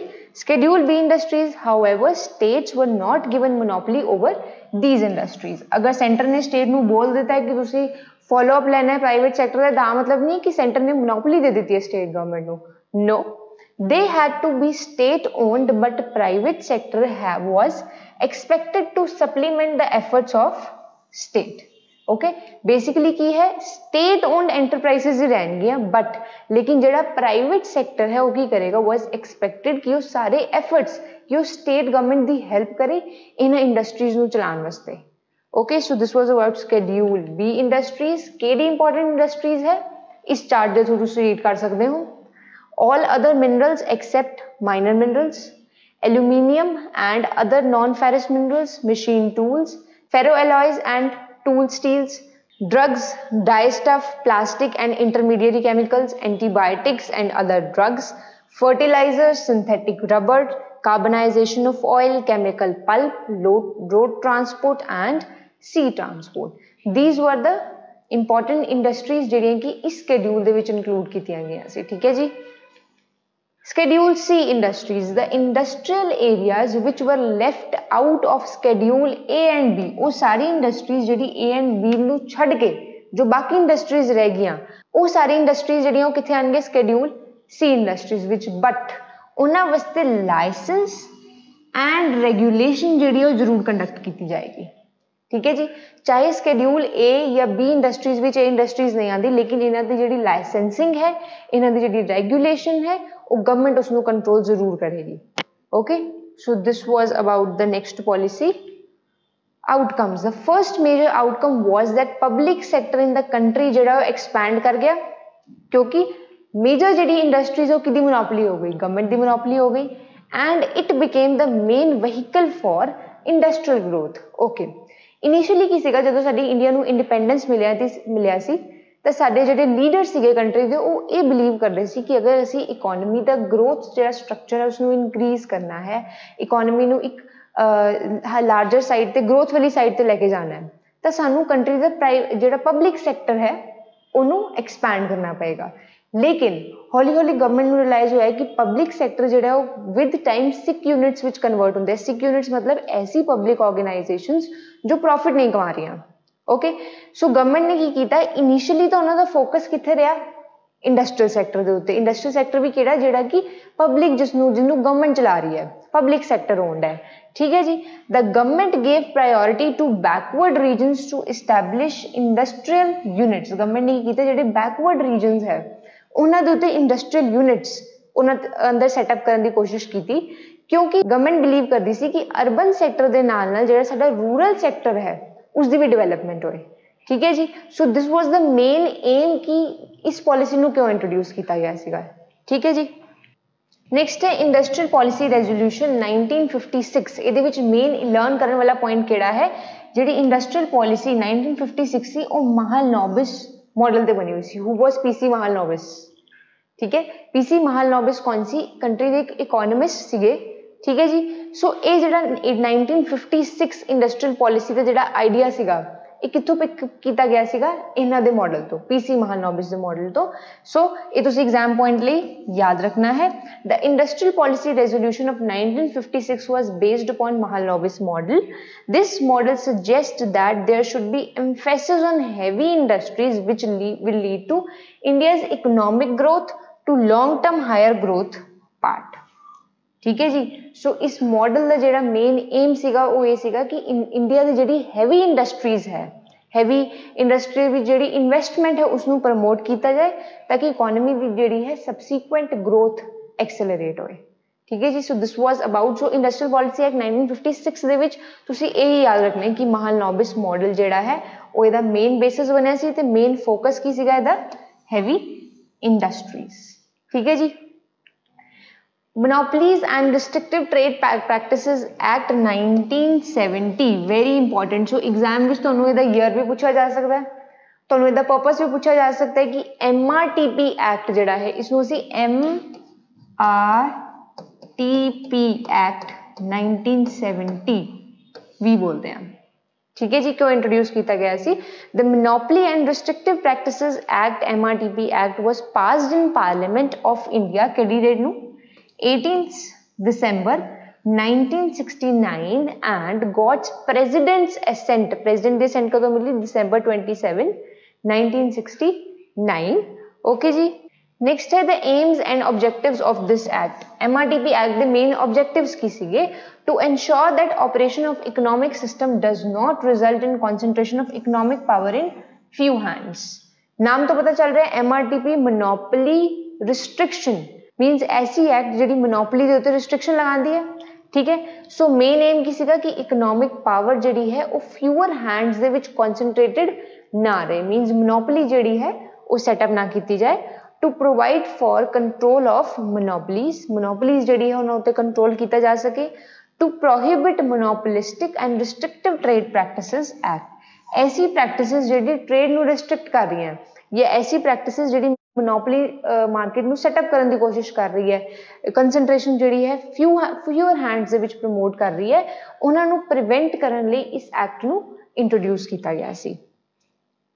MRTP act is not applicable to, हुण जिहड़ी monopoly restrictive trade practices act है ये किना एंटिटीज दे उत्ते किना ऑर्गेनाइजेशंस दे उत्ते एप्लीकेबल नहीं है। Government company and undertaking owned by the government, ऐसी कंपनी जिन्होंने गवर्नमेंट चला रही है या फिर ऐसी कंपनी जिहदी अंडरटेकिंग गवर्नमेंट को है या गवर्नमेंट की सबसिडरी है उन्होंने उत्ते MRTP एक्ट लागू नहीं होता।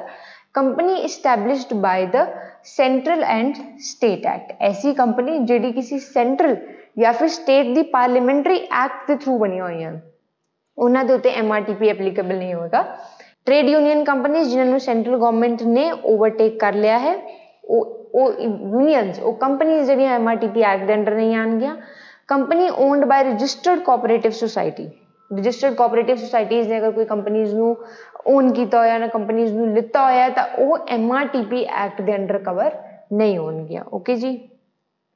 Industrial licence policy 1970, the government launched its new industrial license policy in 1970 whereby industries were reclassified into 4 groups। 1970 ਦੇ ਵਿੱਚ ਇੰਡਸਟਰੀਜ਼ ਜਿਹੜੀ ਰੀਕਲਾਸੀਫਿਕੇਸ਼ਨ ਸੀਗੀ ਉਹਨਾਂ ਨੂੰ 4 ਗਰੁੱਪਸ ਵਿੱਚ ਵੰਡਿਆ ਗਿਆ ਸੀਗਾ। ਠੀਕ ਹੈ ਜੀ। ਫਰਸਟ ਹੈ core industries, core sector.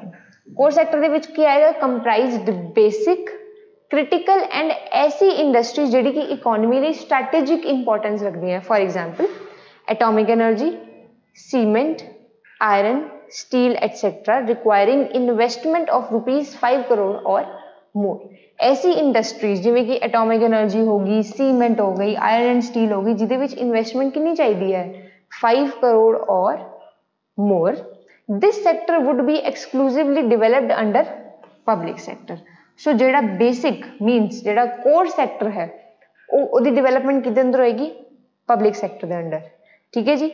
Non core heavy industries of sector, next है साडी non core industries. Heavy investment sector और joint sector comprised of those core industries, इहदे विच ओ कोर इंडस्ट्रीज आंदी है जिन्हां दी इन्वेस्टमेंट की दिस इज 5 करोड़ और more and this is below 5 crore. Next है middle sector, it comprise of investment of ₹1 crore to 5 crore. Middle sector केड़ा है, ऐसी इंडस्ट्रीज जिहदे विच इन्वेस्टमेंट कितनी है 1 करोड़ टू 5 करोड़।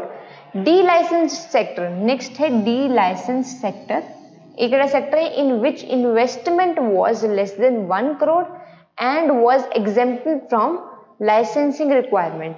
इहदे विच जिहड़ी इन्वेस्टमेंट है इट कितनी होएगी, लेस देन 1 करोड़ एंड इस इंडस्ट्रीज दी इस इंडस्ट्री नू सैटअप करने लई लाइसेंसिंग रिक्वायरमेंट्स जिहड़ियां है नहीं चाहिए।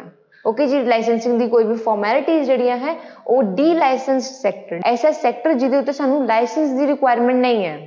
ठीक है जी। सो उहदी इन्वेस्टमेंट कितनी है, लेस दैन 1 करोड़। ठीक है जी। सो ये bifurcation on the basis of investment जिहड़ी कीती गई सी, ये तुसीं एग्जाम पॉइंट ऑफ व्यू लई याद रखना है। नेक्स्ट है फॉरेन एक्सचेंज रेगुलेशन एक्ट, फेरा, इनू FERAV कहते हैं। FERA was enacted in September 1973 and it came into force from 1st of January 1974. It was amended by Foreign Exchange Regulation Act 1993 and later 2000 ਦੇ ਵਿੱਚ ਇਹਨੂੰ ਰਿਪਲੇਸ ਕਰ ਦਿੱਤਾ ਗਿਆ ਸੀ FEMA ਨਾਲ। FERA FEMA किस ईयर विच, ईयर 2000। ये तुसी कन्वर्जन जिहड़ी है इनू क्यों किया गया, फेरा दे अंडर जिहड़ी मेन पॉलिसी सीगी, मेन किवें एंटिटीज़ नू कंट्रोल करना है, उहदा मेन एम आ सीगा रिस्ट्रिक्शन लगाना, उन्होंने कंट्रोल करना अपने प्रोविजनस के थ्रू, इस एक्ट के प्रोविजनस के थ्रू। लेकिन जो रिप्लेस कर दिता गया फेमा, फेमा दे नाल की सी जिहड़ी कंट्रोल दी थिंकिंग सीगी, जिहड़ी रिस्ट्रिक्शन दी थिंकिंग सीगी ओनू किहदे विच कन्वर्ट कर दिता गया रेगुलेशन। मीनस असी इंडस्ट्री नू कंट्रोल नहीं करना, असी इंडस्ट्री नू रेगुलेट करना है। इसलिए जिहड़ी एक कन्वर्जन जिहड़ी है, इसलिए इनू रिप्लेस किया गया सी किहड़े ईयर विच, year 2000। FERA applied to all citizens of India all over India.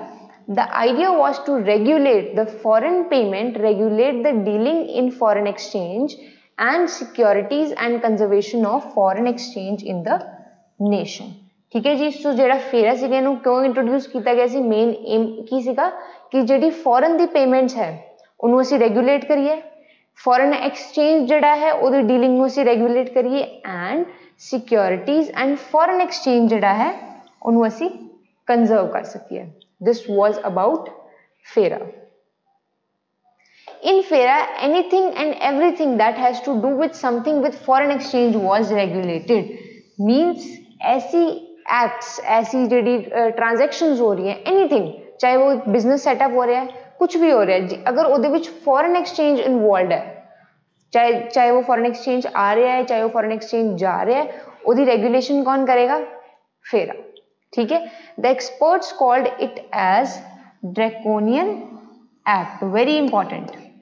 ਕਿਹੜੀ ਇੰਡਸਟਰੀਅਲ ਪੋਲਿਸੀ ਨੂੰ ਅਸੀਂ ਡਰੈਕੋਰੀਅਨ ਐਕਟ ਜਾਣਦੇ ਹਾਂ, which hindered, ਕਿਉਂ ਅਸੀਂ ਇਹਨੂੰ ਡਰੈਕੋਰੀਅਨ ਐਕਟ ਜਾਣਦੇ ਹਾਂ? ਕਿਉਂਕਿ ਮੰਨਿਆ ਜਾਂਦਾ ਸੀ ਕਿ ਗਵਰਨਮੈਂਟ ਜਿਹੜੀ ਹੈ ਉਸ ਟਾਈਮ ਕਿਉਂਕਿ ਫੋਰਨ ਐਕਸਚੇਂਜ ਨੂੰ ਰੈਗੂਲੇਟ ਕਰ ਰਹੀ ਹੈ, ਤੇ ਜਿਹੜੇ ਐਕਸਪਰਟ ਸੀ ਉਹਨਾਂ ਦਾ ਕਹਿਣਾ ਸੀ ਸਿੰਸ ਗਵਰਨਮੈਂਟ ਫੋਰਨ ਐਕਸਚੇਂਜ ਨੂੰ ਰੈਗੂਲੇਟ ਕਰ ਰਹੀ ਹੈ ਤੇ ਇਕੋਨਮੀ ਗਰੋ ਕਿਵੇਂ ਕਰੇਗੀ, ਇਕੋਨਮੀ ਆਊਟਰ ਮਾਰਕੀਟ ਨਾਲ ਇਕੋਨਮੀ ਜਿਹੜੀ ਹੈ ਉਹ ਗਲੋਬਲਾਈਜ਼ ਕਿਵੇਂ ਹੋਏਗੀ।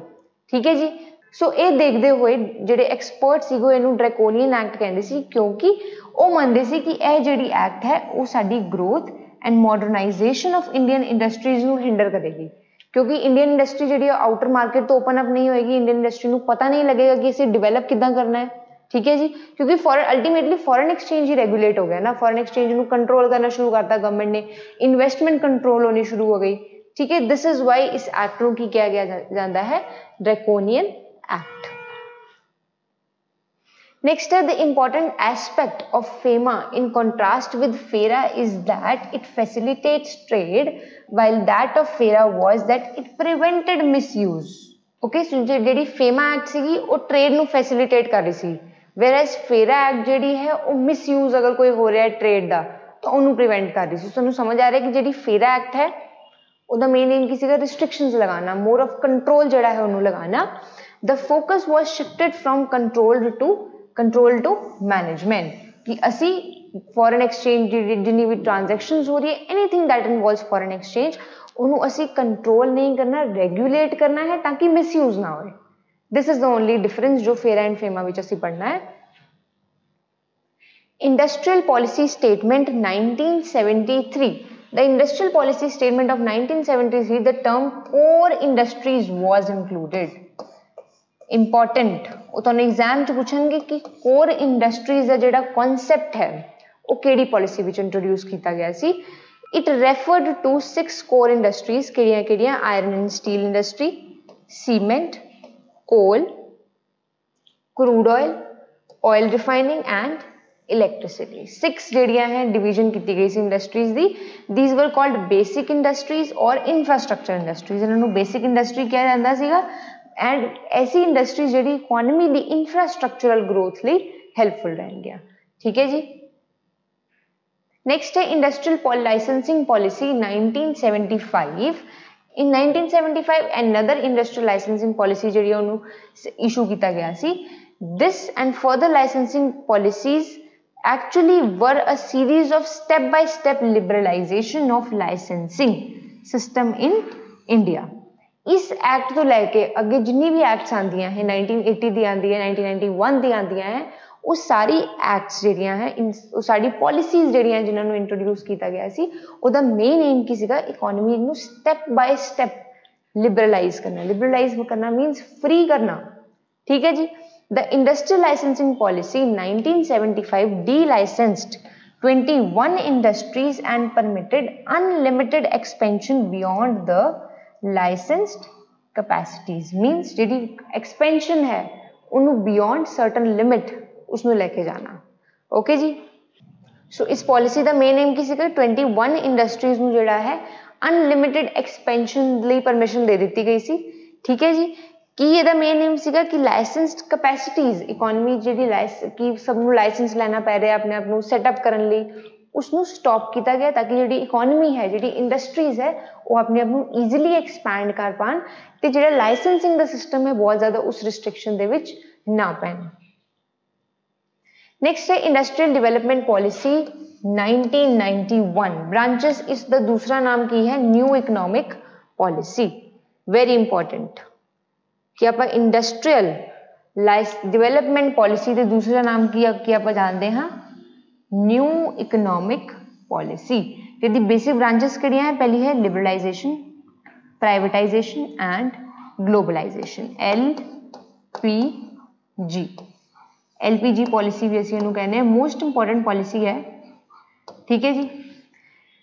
समझो लिबरलाइजेशन का की मतलब है। लिबरलाइजेशन का मतलब है लिबरेट करना, लिबरेट का मतलब है फ्री करना। इकोनॉमी नू फ्री किया गया, इकोनॉमी नू लिबरलाइज किया गया किदे तो, लाइसेंसिस तो। लाइसेंसिंग सिस्टम तो इकोनॉमी नू लिबरेट किया गया। अर्लीयर किसी का बिफोर लिबरेशन अगर किसी ने इंडस्ट्री सैटअप करनी है तो उन्होंने की बेसिक इंडस्ट्रीज भी है, कोर इंडस्ट्रीज भी है। सर्टन इंडस्ट्रीज वास्ते उन्होंने गवर्नमेंट की परमिशन की लोड़ है एंड सर्टन इंडस्ट्रीज वास्ते गवर्नमेंट की परमिशन की लोड़ नहीं है। एंड मेजर जी इंडस्ट्री सीगियां उन्होंने वास्ते लाइसेंस की रिक्वायरमेंट जी है वो न्यू इकनॉमिक पॉलिसी के अंदर न्यू इकनॉमिक पॉलिसी तो पहला रिक्वायर्ड होंदा सीगा। ठीक है जी। सो न्यू इकनॉमिक पॉलिसी का मतलब की सीगी कि असी इकोनॉमी नू लिबरलाइज करिए, असी एंटिटीज़ नू लिबरलाइज करिए कि वो जो अपना सैटअप है विदाउट गवर्नमेंट लाइसेंस जोड़ा है एक्वायर कर सकन अपनी इंडस्ट्रीज नू। ठीक है। सो बेसिक 5 इंडस्ट्रीज जी उन्होंने छड़ के बाकी सारी इंडस्ट्रीज उत्ते लाइसेंसिंग सिस्टम नू हटा दिता गया। This was about the liberalisation. Next है privatisation.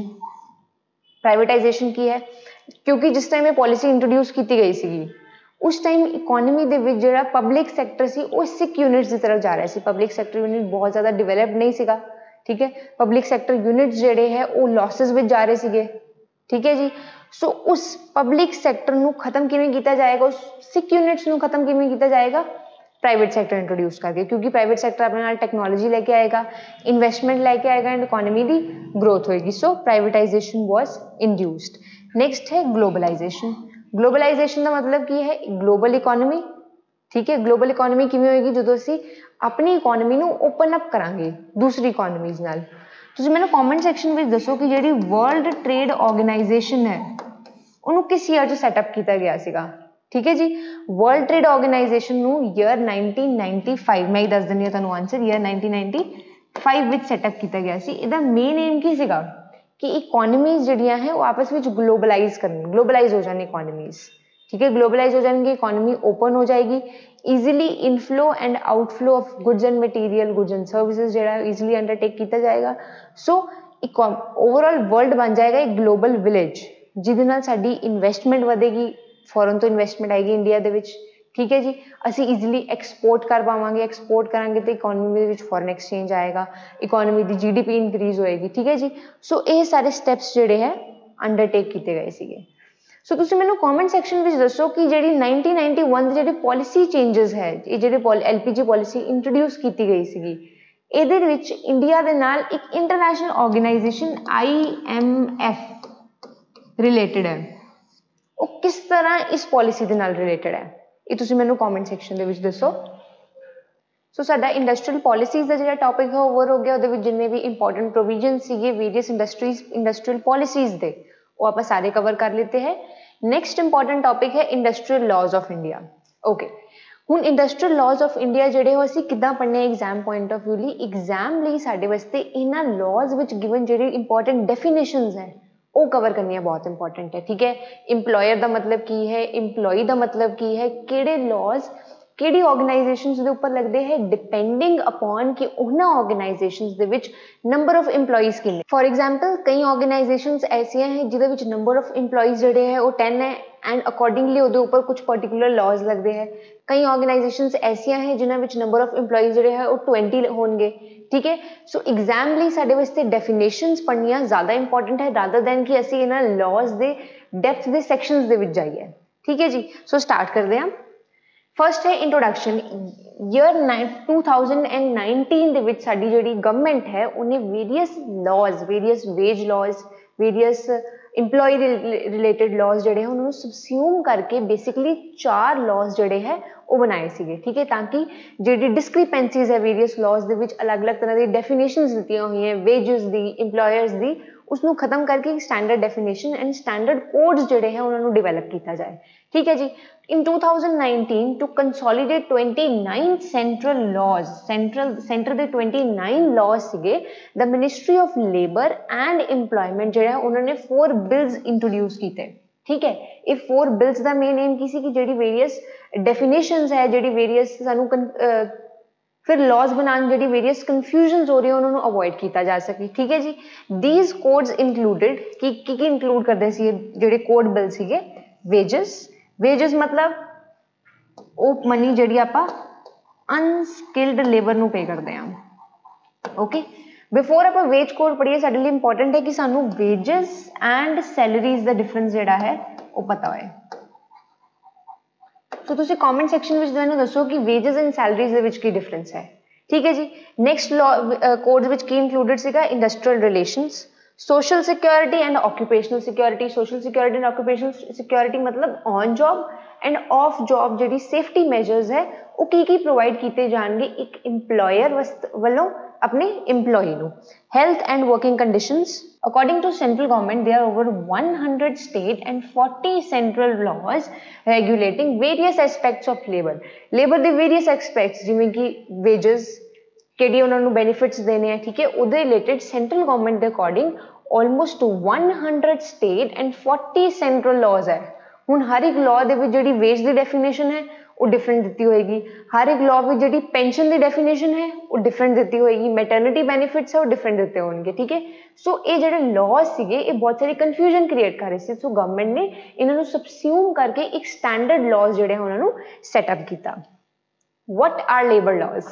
Labor law defines the rights and obligations of the workers, union members and employers in the workplace. Labor laws की होंगे ये rights दसदे हैं, ऑब्लीगेशंस दसदे है किदियां वर्कर्स दी। यूनियन मैंबर्स का मतलब की है बहुत सारे जोड़े वो वर्कर्स होंगे अपना ट्रेड यूनियन जोड़ा है इकट्ठे मिलके बना लेंगे and employers in the work place कि उन्होंने ऑब्लीगेशंस एंड उन्होंने राइट्स जोड़े है वो की है ये सानू कौन दसदा है labour laws.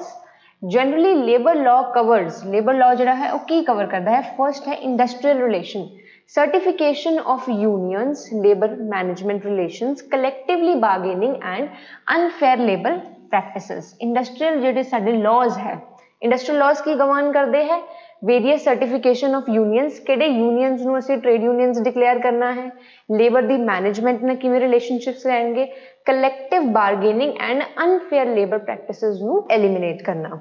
Workplace health and safety वो आप occupational safety and health bill विच पढ़ांगे कि वर्कप्लेस के उत्ते सेफ्टी एंड हेल्थ की दी जो उत्थे वर्क कर रहा है किवें उसकी इंश्योर की जाएगी उहदे वास्ते भी बिल इंट्रोड्यूस किया गया। ठीक है, employment standards including general holidays किहड़ी हॉलीडेज प्रोवाइड की जाएंगियां, annual leaves, working hours, unfair dismissals, minimum wage, lay off procedure की रहेगा एंड पे ये सारे कौन डिसाइड करेगा इंप्लॉयमेंट स्टैंडर्ड्स जिन्हां वास्ते वेरियस जिहड़े लॉज है वो गवर्नमेंट लैके आई है। The union government has appointed the second national commission on labour laws. Second national commission on labour laws जिहड़ी उहनूं अपॉइंट किया गया सी जून 2002 दे विच। इस कमीशन ने की रिकमेंडेशन दी सीगी, it recommended that the existing set of labor laws ਜਿਹੜੇ existing large number of labor laws ਜਿਹੜੇ ਉਹ exist ਕਰ ਰਹੇ at a point of time it should broadly be divided and grouped into 4 groups। ਸੋ ਤੁਸੀਂ ਦੇਖੋ ਕਿ ਹੁਣ ਜਿਹੜੀ ਇਹ ਸਬਸਿਊਮ ਕੀਤੇ ਗਏ ਆ laws ਇਹ ਰਿਕਮੈਂਡੇਸ਼ਨ ਕਦੋਂ ਤੋਂ ਚੱਲ ਰਹੀ ਹੈ ਈਅਰ 2002 ਦੇ ਵਿੱਚ। ਕਿਹਨੇ ਰਿਕਮੈਂਡ ਕੀਤਾ ਸੀਗਾ? Second national commission on labour laws. ठीक है जी, ताकि जेडे ब्रॉड लॉज है ब्रॉडर लॉज जिन्होंने अंदर बहुत सारे सैक्शंस है बहुत सारी डेफिनेशंस है उन्हें ग्रुप करके सबस्यूम करके 4 ग्रुप्स के अंडर जेड़ा है वो कवर किया जाए।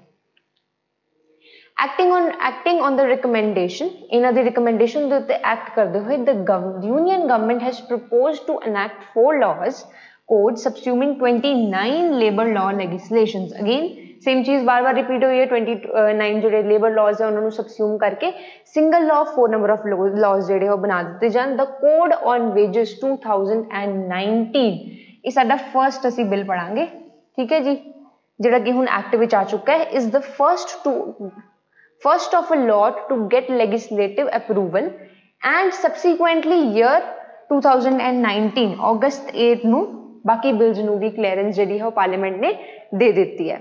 ठीक है जी, नेक्स्ट है वेज कोड। फर्स्ट आप पढ़न जा रहे हैं साडा wage code. The wage code is to amend and consolidated the laws relating to wages bonus and matters connected with it. हुण तुहानूं मैं प्रीवियस स्लाइड विच किहदा डिफरेंस दस्सिया सी पुछिया सी वेजेस वर्सेस सैलरी। वेजेस का मतलब होंदा है वो पैसा जिहड़ा असीं एक अनस्किल्ड लेबर नूं दे रहे हां।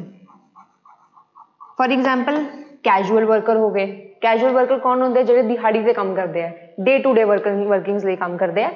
सैलरी असीं किहनूं दिंदे हां? स्किल्ड वर्कर नूं, स्किल्ड एम्प्लॉय नूं। This is the difference between wages and salaries. ठीक है, आई होप हुण तक तुसीं कॉमेंट सैक्शन दे विच दस चुके होंगे कि वेजेस एंड सैलरीज दा मीनिंग की हुंदा है, तो इत्थों तुहानूं आंसर मिल गया। ठीक है जी। सो वेज कोड जिहड़ा है वो किहदे नाल रिलेटेड है? सारी अमेंडमेंट, सारी कंसोलीडेशन किहदी? वेरियस वेजेस, बोनस और सारे मैटर्स जिहड़े कि किहदे नाल रिलेटेड है? वेजेस एंड बोनस दे नाल। ठीक है जी। इस लॉ विच वो सब मैटर्स लिखे गए हैं। The wage code the following four existing four laws were subsumed. किहड़े लॉज नूं सबस्यूम करके एक वेज कोड बनाया गया। ठीक है, तुहानूं मैं दस्सिया वेरियस लॉज सीगे, इस तरह वेजेस दे रिलेटेड भी वेरियस लॉज सीगे। ठीक है, सो किहड़े लॉज नूं सबस्यूम करके एक सिंगल वेज कोड बनाया गया? These are payment of wages act 1936, Minimum Wages Act 1948, the Payment of Bonus Act 1965, the Equal Remuneration Act 1976. The Wage Code comprises of 69 sections divided into 9 chapters. ਜਿਹੜਾ veg code है ਜਿਹੜਾ presently enact किया गया ਉਹਦੇ अंदर 69 sections है and 9 chapters है जिन्हां विच ये सारी वेजेस दी एक्ट्स ਨੂੰ सबस्यूम कर दिता गया। ठीक है जी। नेक्स्ट है, सो तुसी एग्जाम लिए याद रखना है केड़ी एक्ट्स ਨੂੰ सबस्यूम करके एक सिंगल वेज कोड ਜਿਹੜਾ है गवर्नमेंट ने इंप्लीमेंट किया है। ठीक है जी। नेक्स्ट है uniform applicability. The Payment of Wage Act is applicable to employees drawing wages equal to or below a statutory limit. ठीक है जी। ਜਿਹੜੀ पेमेंट ऑफ वेजेस एक्ट सीगी, वेज कोड तो पहला वाली एक्ट, ਉਹਦੇ ਅੰਦਰ ਇੰਪਲੋਈਜ਼ ਨੂੰ ਜਿਹੜੀ ਵੇਜ ਸੀਗੀ ਉਹ ਕਿੰਨੀ ਮਿਲਦੀ ਸੀ? ਇਕੁਅਲ ਟੂ ਔਰ ਬਿਲੋ ਦ ਸਟੈਚੂਟਰੀ ਲਿਮਿਟ। ਜਿੰਨੀ ਵੀ ਸਟੈਚੂਟਰੀ ਲਿਮਿਟ ਡਿਕਲੇਅਰ ਕਰ ਦਿੱਤੀ ਗਈ ਹੈ ਉਹਦੇ ਬਰਾਬਰ ਜੋ ਤੋਂ ਥੋੜੀ ਜਿਹੀ ਲੈਸ ਜਿਹੜੀ ਪੇਮੈਂਟ ਹੈ ਉਹ ਦੇ ਦਿੱਤੀ ਜਾਏਗੀ। ठीक है। Minimum wage act is applicable only to scheduled employees. जी मिनिमम वेज एक्ट सी, देखो ए दोनों जी एक्ट्स है ना, this is before the wage code. ठीक है, वेज कोड तो पहला ये दो एक्ट्स के अंदर जी पेमेंट की जा रही है वो डिफरेंट है। ये की है स्टैचूटरी लिमिट दी इक्वल या फिर तो थोड़ी जी घट। ये की है सिर्फ उन्होंने इंप्लॉइज को मिल रही है जी कि शेड्यूल्ड इंप्लॉयमेंट स्कीम के अंदर इंप्लॉय किए गए हैं। The wage code now envisages uniform applicability of provisions of timely payment of wages and minimum wages to all employees irrespective of the wage ceiling and sector। ਇਹਦੇ ਵਿੱਚ ਕਿਹੜੇ ਹੈ? Scheduled EMPLOYEES। ਇਹਦੇ ਵਿੱਚ ਕੀ ਹੈ? ਸੀਲਿੰਗ ਲਗਾ ਦਿੱਤੀ ਗਈ ਹੈ ਕਿ ਸਟੈਚੂਟਰੀ ਲਿਮਿਟ ਦੇ ਅਕੋਰਡਿੰਗ ਜਿਹੜੀ ਹੈ ਉਹ ਪੇਮੈਂਟ ਕਰਨੀ ਹੈ। ਬਟ ਵੇਜ ਕੋਡ ਦੇ ਅੰਦਰ ਕੀ ਹੈ? ਜਿਹੜੀ ਇਹ ਸੀਲਿੰਗ ਲਗਾਈ ਗਈ ਸੀ, ਸੀਲਿੰਗ ਕਿੱਥੇ ਲਗਾਈ ਗਈ ਸੀ? ਇੱਥੇ ਸਟੈਚੂਟਰੀ ਲਿਮਿਟ ਦੀ ਸੀਲਿੰਗ ਨੂੰ ਹਟਾ ਦਿੱਤਾ ਗਿਆ।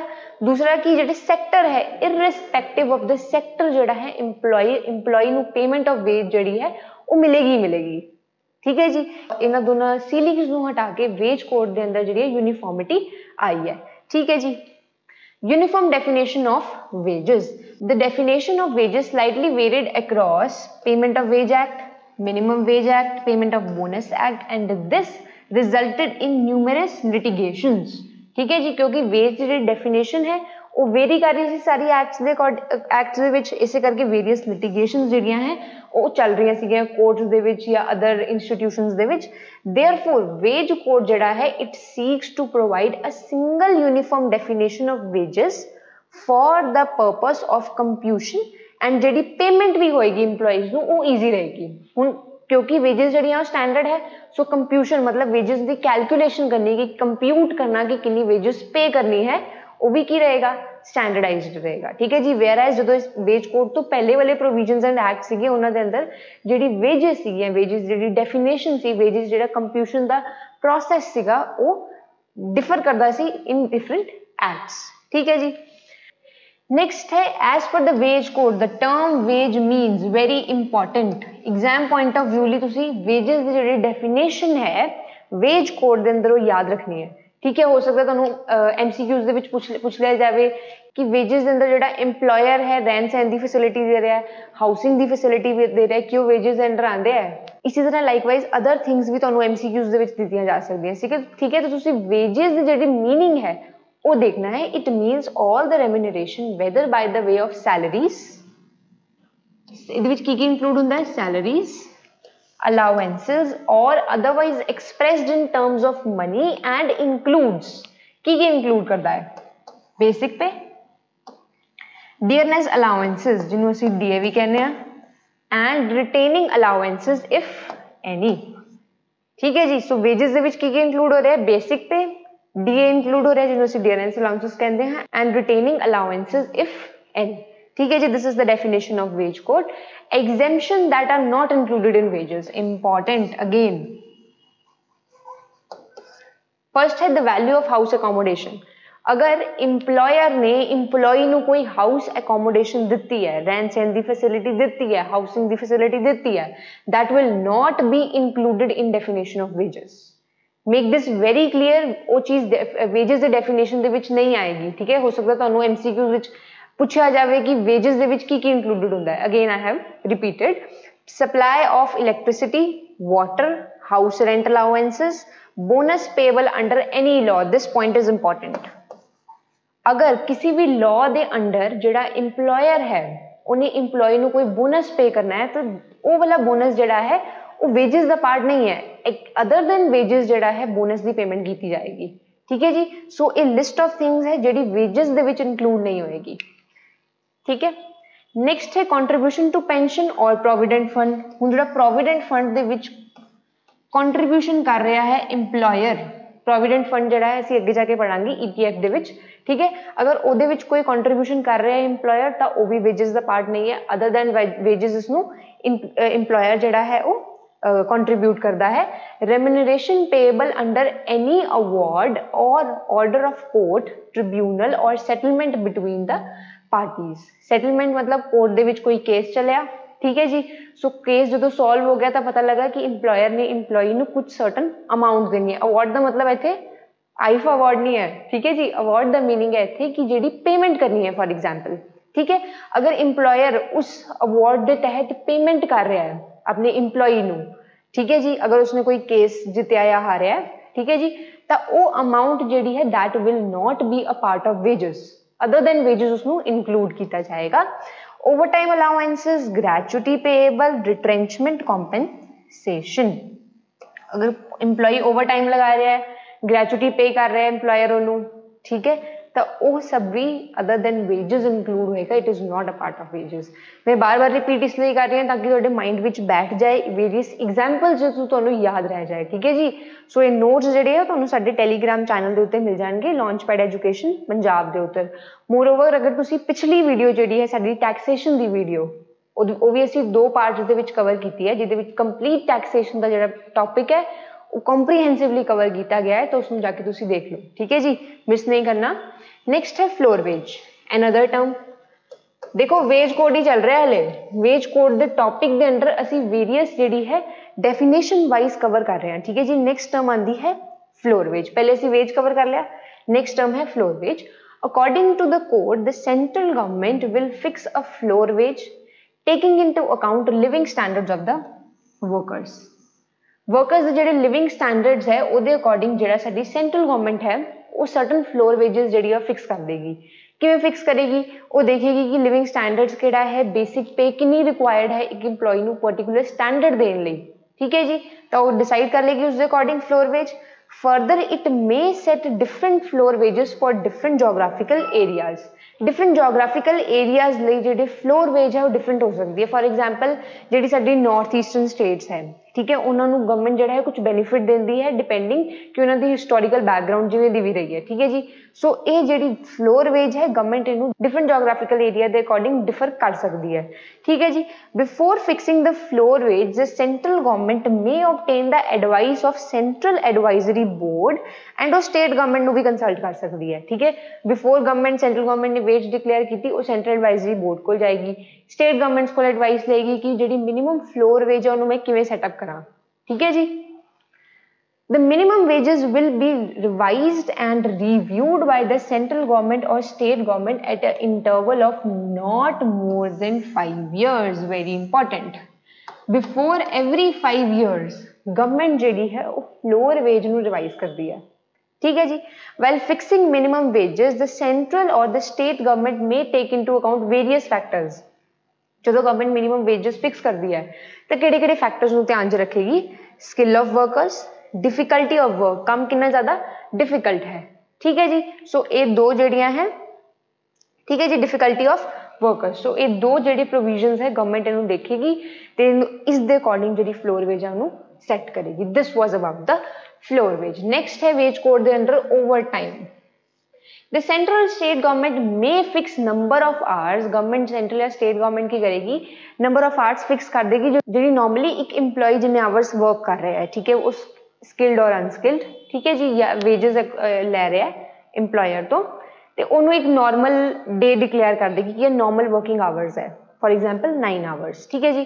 हुण गवर्नमेंट ने क्या नॉर्मल वर्किंग आवर्स तो ऊपर जिन्ने भी आवर्स इंप्लॉय जिन्ने भी आवर्स काम करेगा that will be termed as overtime, कि उन्हें ओवर टाइम वर्क किया। फॉर एग्जाम्पल गवर्नमेंट ने 9 आवर्स नॉर्मल डिक्लेयर किए, अगर इंप्लॉय 10 आवर्स वर्क कर रहा है तो 1 आवर जिहड़ा है ओवर टाइम उन्हें काम किया तो इस 1 आवर वास्ते उसनों ओवर टाइम की पेमेंट दी जाएगी, ठीक है जी।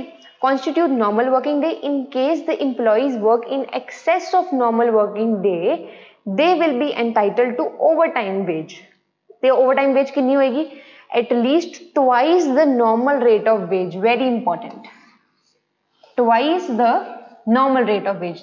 9 आवर्स सपोज 20 रुपीज मिल रहे हैं तो जी ओवर टाइम की पेमेंट है इट शुड बी ट्वाइस पर आवरली निकाल के उन्होंने 2 ना मल्टीप्लाई करके ट्वाइस पेमेंट दी जाएगी नॉर्मल वर्किंग आवर्स नाल, ठीक है जी। This was about overtime. Overtime का मीनिंग जो है सानू बहुत ईजीली पता है। याद रखने वाला पॉइंट ये की है कि जी पेमेंट है वो ट्वाइस होंगी है to the normal wage, okay जी। This was about the overtime. Payment of wages again important. So तुसीं देखो सारी स्लाइड्स दे विच असीं सारे इंपॉर्टेंट टॉपिक्स ही कवर कर रहे हैं। वेरियस सैक्शनस की डिटेल विच असीं नहीं जाना, असीं ज़्यादा तो ज़्यादा असीं डेफिनेशंस जिहड़ियां हैं वो कवर करनी है, मीनिंग्स कवर करने हैं, ठीक है जी। नेक्स्ट है payment of wages. Payment of wages किवें कीती जाएगी? Coins, currencies, any cheque by crediting the bank account through electronic mode. The wages period may be fixed by the employer. Wages जिहड़ी है उसकी पेमेंट किवें होएगी? डेली, वीकली, फोर्टनाइटली और monthly. हो सकता है ऑप्शन विच तुहानूं दे देण कि पेमेंट ऑफ वेजेस जिहड़ियां है वो किवें पे कीतियां जा सकदियां हैं? Daily, weekly, fortnightly, all of the above. तुहाडा आंसर की रहेगा? All of the above. More over जिहड़ी आप कवर कर रहे हैं कि पेमेंट किवें कीती जाएगी, हो सकता है तुहानूं आ जाए कॉइन्स, करंसी, चैक ते दूसरा ऑप्शन तुहानूं दे देण cash in kind. Cash in kind भी पेश कर सकते हो। तो विच of the following is not the way of payment of wages? तो आएगी कैश इन काइंड, ठीक है जी। कैश इन काइंड का मतलब की होंदा है किसी नूं पैसा देने की बजाय कोई होर चीज दे रहे हैं, ठीक है जी। That is called cash in kind. Cash in kind is not the way of payment of wages under wage code, ठीक है जी, ये याद रखना है तुसी। नेक्स्ट है deductions. Under the code and employees wages may be deducted. पैसा किवें कटिया जा सकता है? जिहड़ी इंप्लॉय नूं वेज मिल रही हो किवें कट्टी जा सकती है? फाइन, कोई ना कोई फाइन लग गया, ठीक है जी।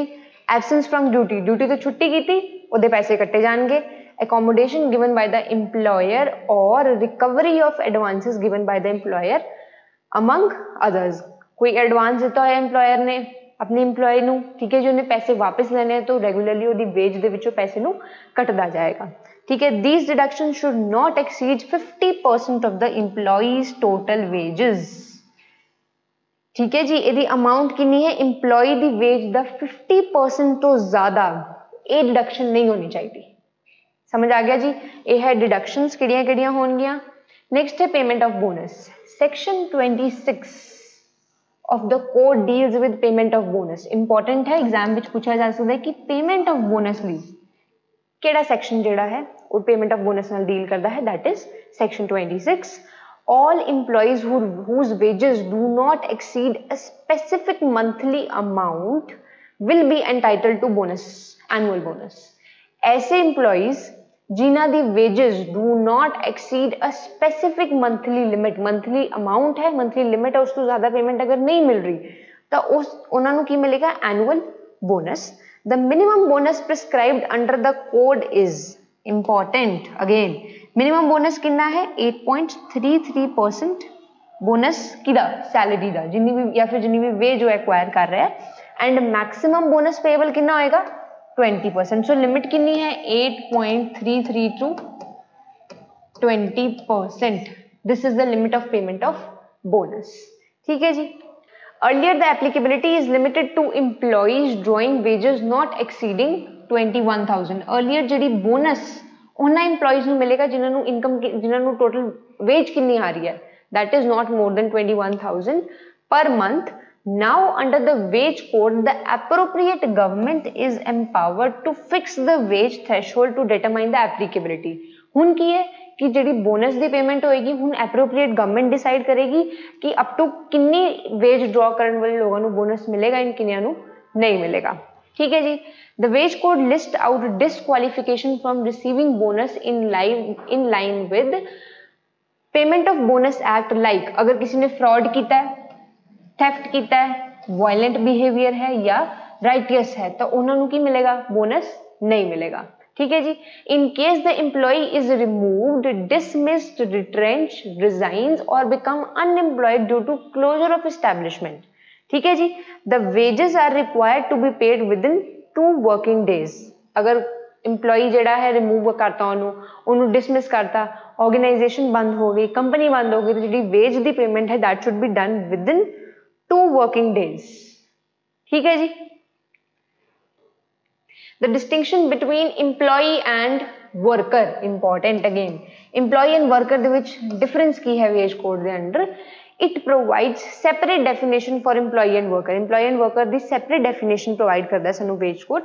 definition of employee ਜਿਹੜੀ ਹੈ that is broader than the worker। ठीक है जी। The term worker refers to any person except an apprentice। कोई भी person कौन कौन excluded है ਇਹਦੇ ਵਿੱਚ? Apprentice employed in any industry to do any manual, unskilled, skilled, technical, operational, clerical or supervisory work for hire or reward, whether the terms express or implied। and it also includes include कौन करेगा? Working generals and sales promotion employees। exclude कौन करेगा? person who are employed mainly in managerial। this is exclude कौन करेगा? Managerial और administrative capacity में कोई person employed है और person who is employed in supervisory capacity drawing monthly salary exceeding 15,000 rupees. 50,000 rupees तो ज्यादा अगर कोई ड्रॉ कर रहा है तो that person will not come under the definition of worker. ठीक है जी।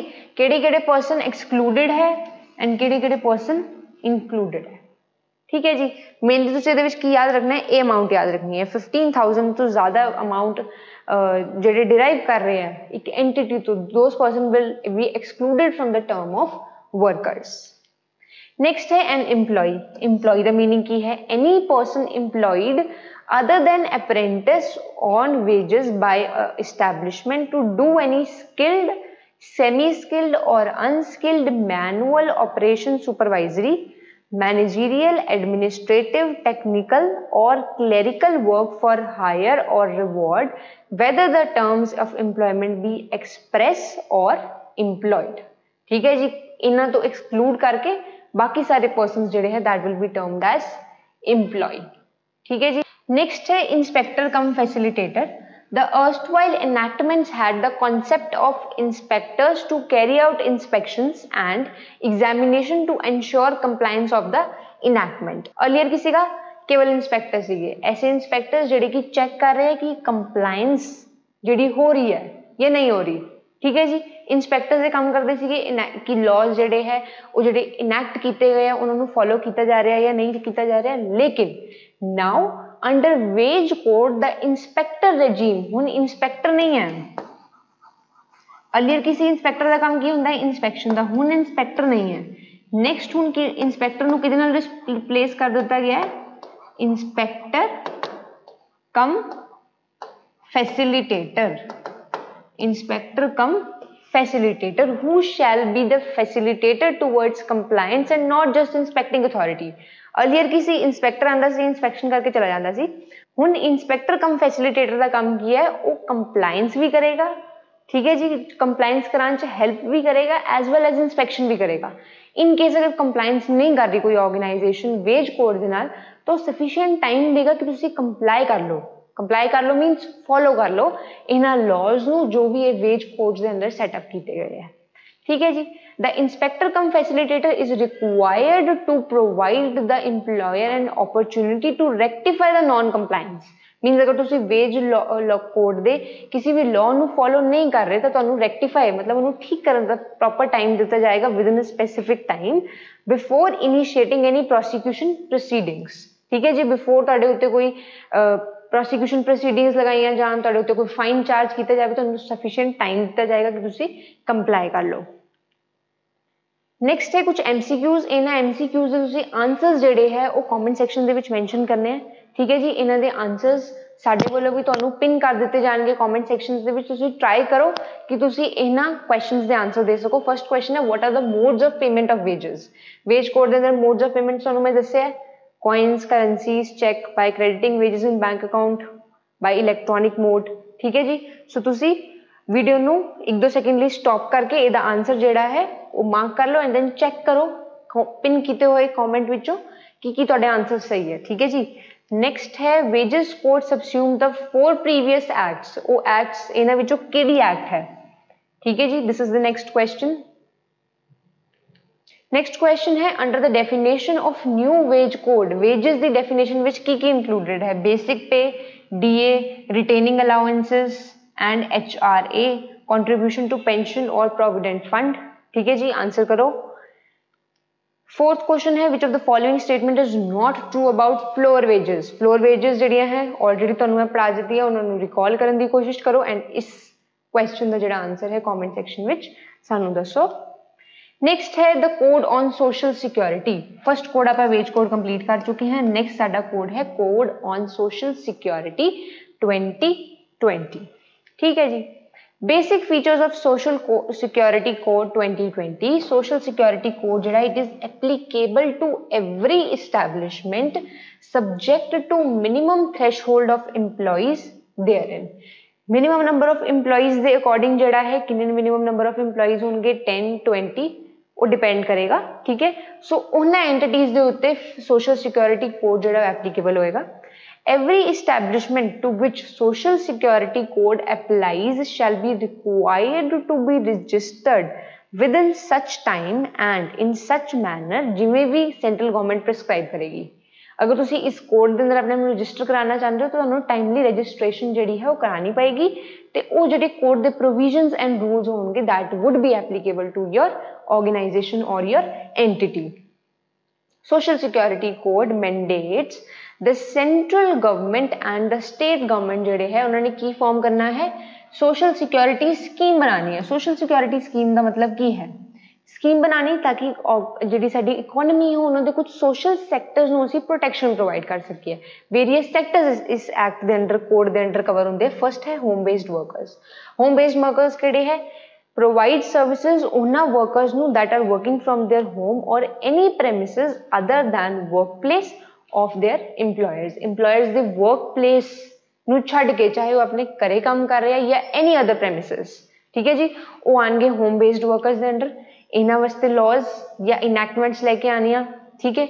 नेक्स्ट कैटेगरी की है self employed worker who are not employed by the employer. Employer ने एम्प्लॉय नहीं किया की ने लोग self employed but engaged in any occupation in unorganized sector subject to monthly earning or hold cultivatable land। monthly earning कमा रहे हैं, self employed है and employer के अंडर काम नहीं कर रहे। इन्हां वास्ते laws बनाने। wage workers कौन होंगे who are employed in unorganized sector directly by the employer or through any contractor. किसी जिवें लेबर के कॉन्ट्रैक्टर्स होंगे हैं। ठीक है। फॉर एग्जाम्पल जो दिहाड़ी के वर्कर्स होंगे उन्होंने किवें हायर किया जाता है लेबर कॉन्ट्रैक्टर्स होंगे वो दिहाड़ी वर्कर्स प्रोवाइड करते जिन्होंने असीं कैजुअल वर्कर भी कहते हैं।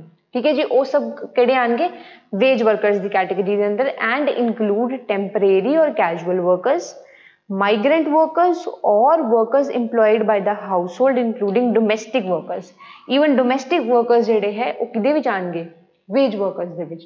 ठीक है। सो सोशल सिक्योरिटी कोड के अंदर गवर्नमेंट ने इन्हां सब सैक्शनस लिए की बनाना है, सोशल सिक्योरिटी लिए स्कीम्स इंट्रोड्यूस करनी है, प्रोविजनस इंट्रोड्यूस करने हैं ਜਿਹੜੇ कि फॉलो किए जाएंगे किधर थ्रू, जो लोग इन्हां सैक्टर्स विच काम कर रहे हैं। नेक्स्ट कैटेगरी है gig workers who are outside the traditional employer employee relationship such as freelancers।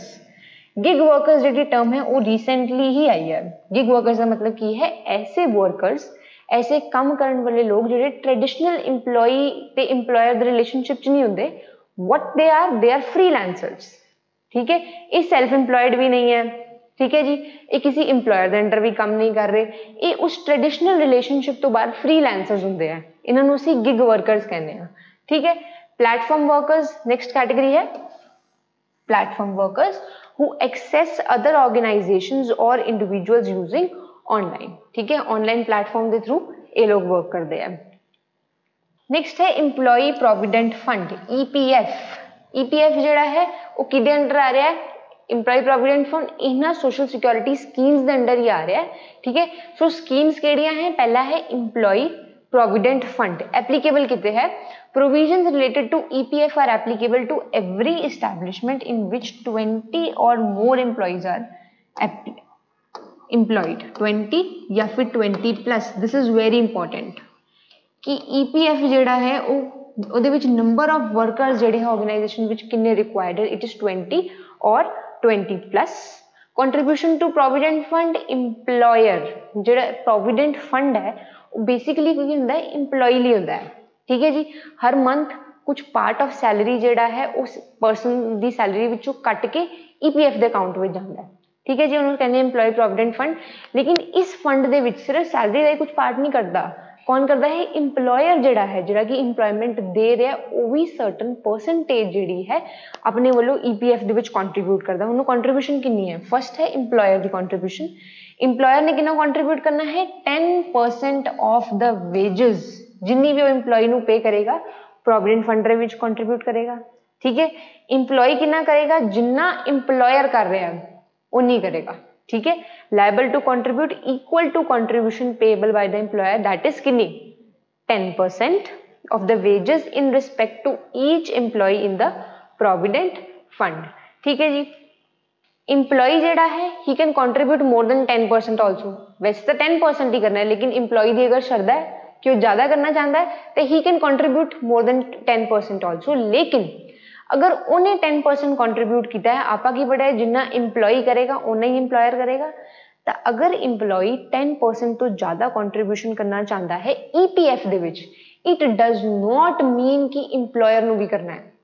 ठीक है जी, more than 10% of the wages to provident fund subject to condition that employer is not obligated to pay any amount over and above 10%। employer जेड़ा है, ठीक है, वो 10% तो ज्यादा amount EPF विच contribute करने वास्ते लायबल या ऑब्लीगेटेड नहीं है। ठीक है जी, सेंट्रल गवर्नमेंट जेड़ी है जेड़ी EPF विच 10% कंट्रीब्यूशन करनी है उन्होंने 12% भी कर सकती है। ठीक है, ऑन सर्टन एंटिटीज और ऑन सर्टन इस्टेब्लिशमेंट्स। नेक्स्ट है एम्प्लॉय स्टेट इंश्योरेंस कॉरपोरेशन जेडी वेज कोड के अंदर प्रोविजनस प्रोवाइड की जा रही हैं वर्कर्स नू, इंप्लॉयर्स नू, इंप्लॉयज नू ਉਹਦਾ ही पार्ट है। एप्लीकेबल कितने होएगा, relating the provisions relating to ESIC are applicable to every establishment जिथे 10 और more than 10% are employed other than seasonal factory. Other than seasonal factory 10 या 10 तो ज़्यादा अगर तुम इंप्लॉयमेंट कर रहे हो तो इंप्लॉय स्टेट इंश्योरेंस कॉरपोरेशन के अंदर रजिस्टर होकर इहदे प्रोविजनस नू फॉलो करना पड़ेगा। ठीक है जी, ये है दी एप्लीकेबिलिटी। सो तुसी EPF के अंडर कितनी एप्लीकेबिलिटी पढ़ी सी तुसी मैनू रिकॉल करके कॉमेंट सैक्शन में दसो। Establishment which carries on hazardous और नेक्स्ट की है सेकंड क्राइटेरिया की है इस्टैब्लिशमेंट जेडी की हैजार्डस और लाइफ थ्रेटनिंग ऑक्यूपेशंस जेडी है उन्होंने कैरी आउट कर दी है as notified by the central government. Central government ने नोटिफाई किया है कुछ एक्शन जेडी की हैजार्डस है, ठीक है, वर्कर्स ਲਈ in which even a single employee is employed, even if a single employee ਉਹਦੇ ਵਿੱਚ employed है, ਤਾਂ ਉਹ ਕੀ ਕਰਨਗੇ, ਇਸ ਸਕੀਮ ਦੇ ਅੰਡਰ ਕਵਰ ਹੋਣਗੇ, ਇਸ ਕਾਰਪੋਰੇਸ਼ਨ ਦੇ ਅੰਡਰ ਕਵਰ ਹੋਣਗੇ। Employer of plantation who has opted for application of ESIC, अगर इंप्लॉयर ने ESIC ਦੀ एप्लीकेशन सबमिट की हुई है वो भी ਇਹਦੇ ਅੰਡਰ कवर होएगा। नेक्स्ट है employee state insurance fund, contributions, user charges and other money shall be paid into a fund। जिन्ना भी contribution हो रहा है, यूजर चार्जेस एप्लीकेबल हो रहे हैं, अदर मनी जी है that will be added to this fund. ठीक है, grants, donation, corporate social responsibility fund and gift from central government, state government, local authority, whether incorporated और नॉट, उन्होंने दी कॉन्ट्रीब्यूशन भी इस फंड में आएगी। ठीक है जी, सो इंप्लॉई स्टेट इंश्योरेंस फंड दे विच की आ रहा है, ये सारी चीज़ आ रही है। ठीक है, अगर ग्रांट्स, डोनेशंस मिल रहे हैं, CSR के अंडर कोई पैसा मिल रहा है सेंट्रल या स्टेट गवर्नमेंट, तो that will be included in this fund. Next है मैटरनिटी बेनिफिट। मैटरनिटी बेनिफिट भी सोशल सिक्योरिटी कोड के अंदर प्रोवाइड किया गया है। Applicable, the provisions related to maternity benefit are applicable to, किते किते ते एप्लीकेबल है, to every establishment being a factory, mine, plantation, including any such establishment belonging to government। Factory, mine, plantation, other establishments जी कि government तो belong कर दिया, that will, even government तो जी बिलोंग कर दिया है, that will be included in maternity benefit.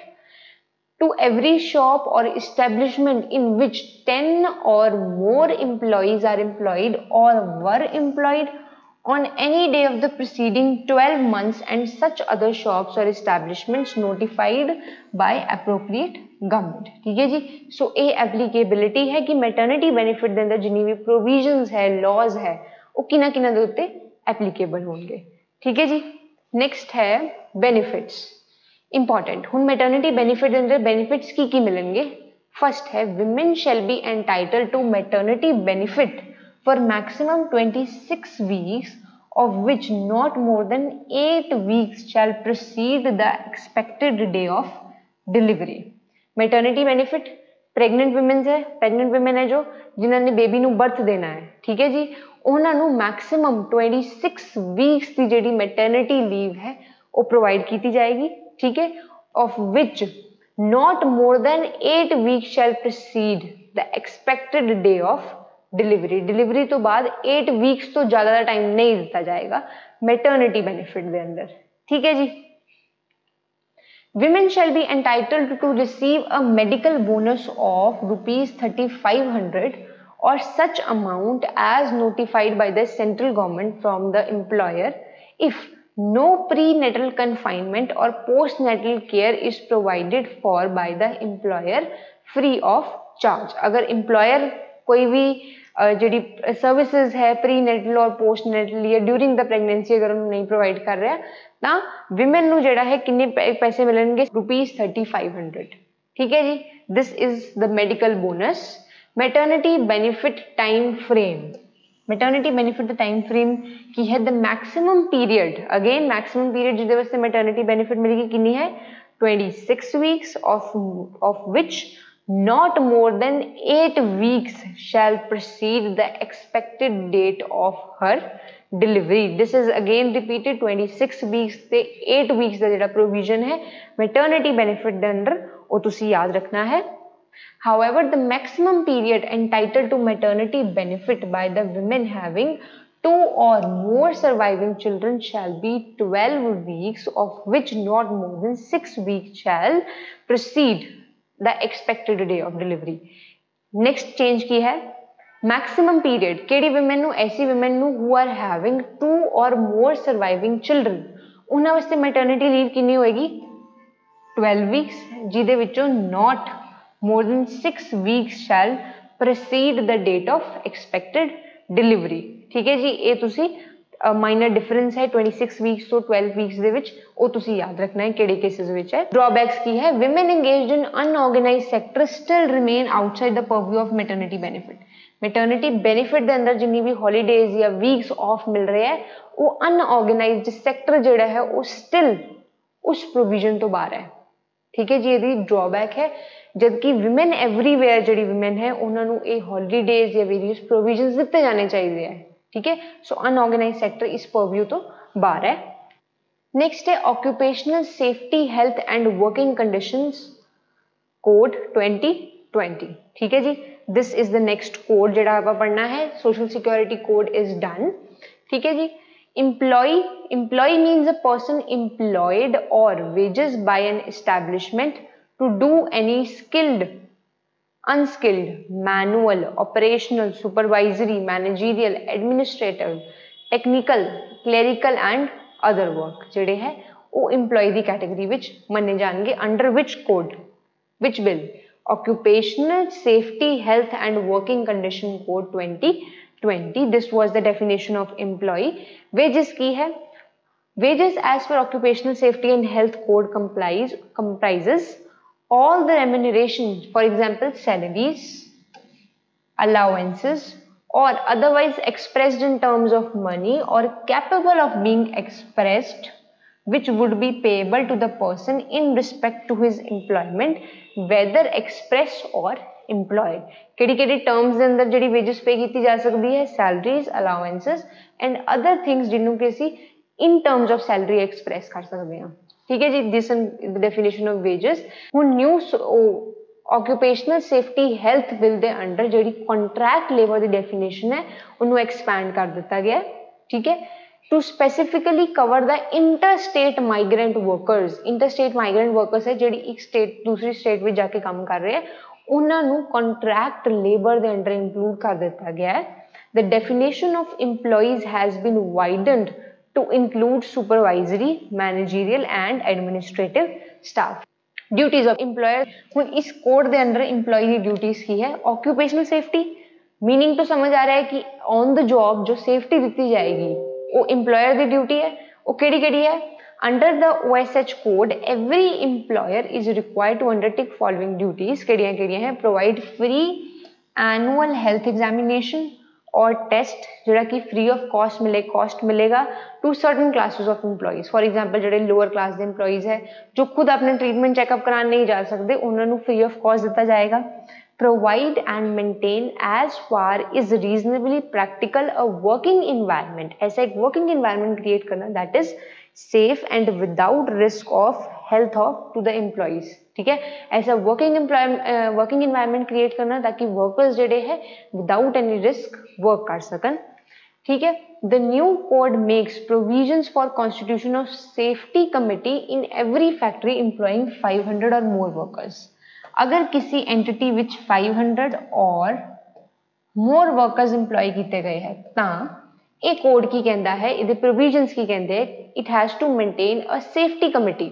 उस ऑर्गेनाइजेशन में एक सेफ्टी कमिटी जी मेनटेन करके रखनी पेगी इंप्लॉइज की सेफ्टी लिए, ठीक है। The constitution of advisory board, इस कोड के अंदर एक एडवाइजरी बोर्ड में सैटअप किया जाएगा। The OSH code provides for constitution of national occupation safety and health advisory board. Again ये नाम तुसी याद रखना है।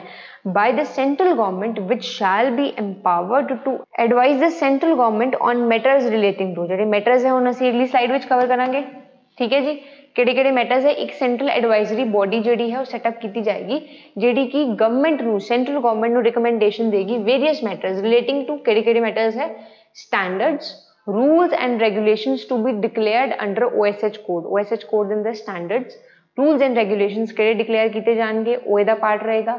Implementation of provision of OSH code and issue of policy related to occupational safety and health and any other matter referred to it। अगर कोई भी matter इनू रेफर किया गया है कि किवें असी ऑक्यूपेशनल सेफ्टी लिए बिल्स बनाने हैं, ऑक्यूपेशनल सेफ्टी लिए प्रोविजनस बनाने हैं, वो एडवाइजरी बोर्ड जिहड़ा है इन्हां नू रिकमेंड करेगा। So this was all about our topic industrial laws, ठीक है जी। इंडस्ट्रियल लॉज में असी कंप्लीट सारे लॉज जिहड़े हैं वो कंप्लीट कर लेते हैं, ठीक है। इस तो पहला टैक्सेशन की साडी 2 वीडियोज़ जिहड़ियां चैनल के उत्ते ऑलरेडी अपलोड कर दित्तियां गई हैं। So if you have not seen it, do not miss it. Channel नू सबसक्राइब कर लो, बैल आइकन प्रेस कर लो ताकि इंपॉर्टेंट वीडियोज़ जिहड़ियां तुहानू मिलदियां रहन। Thank you.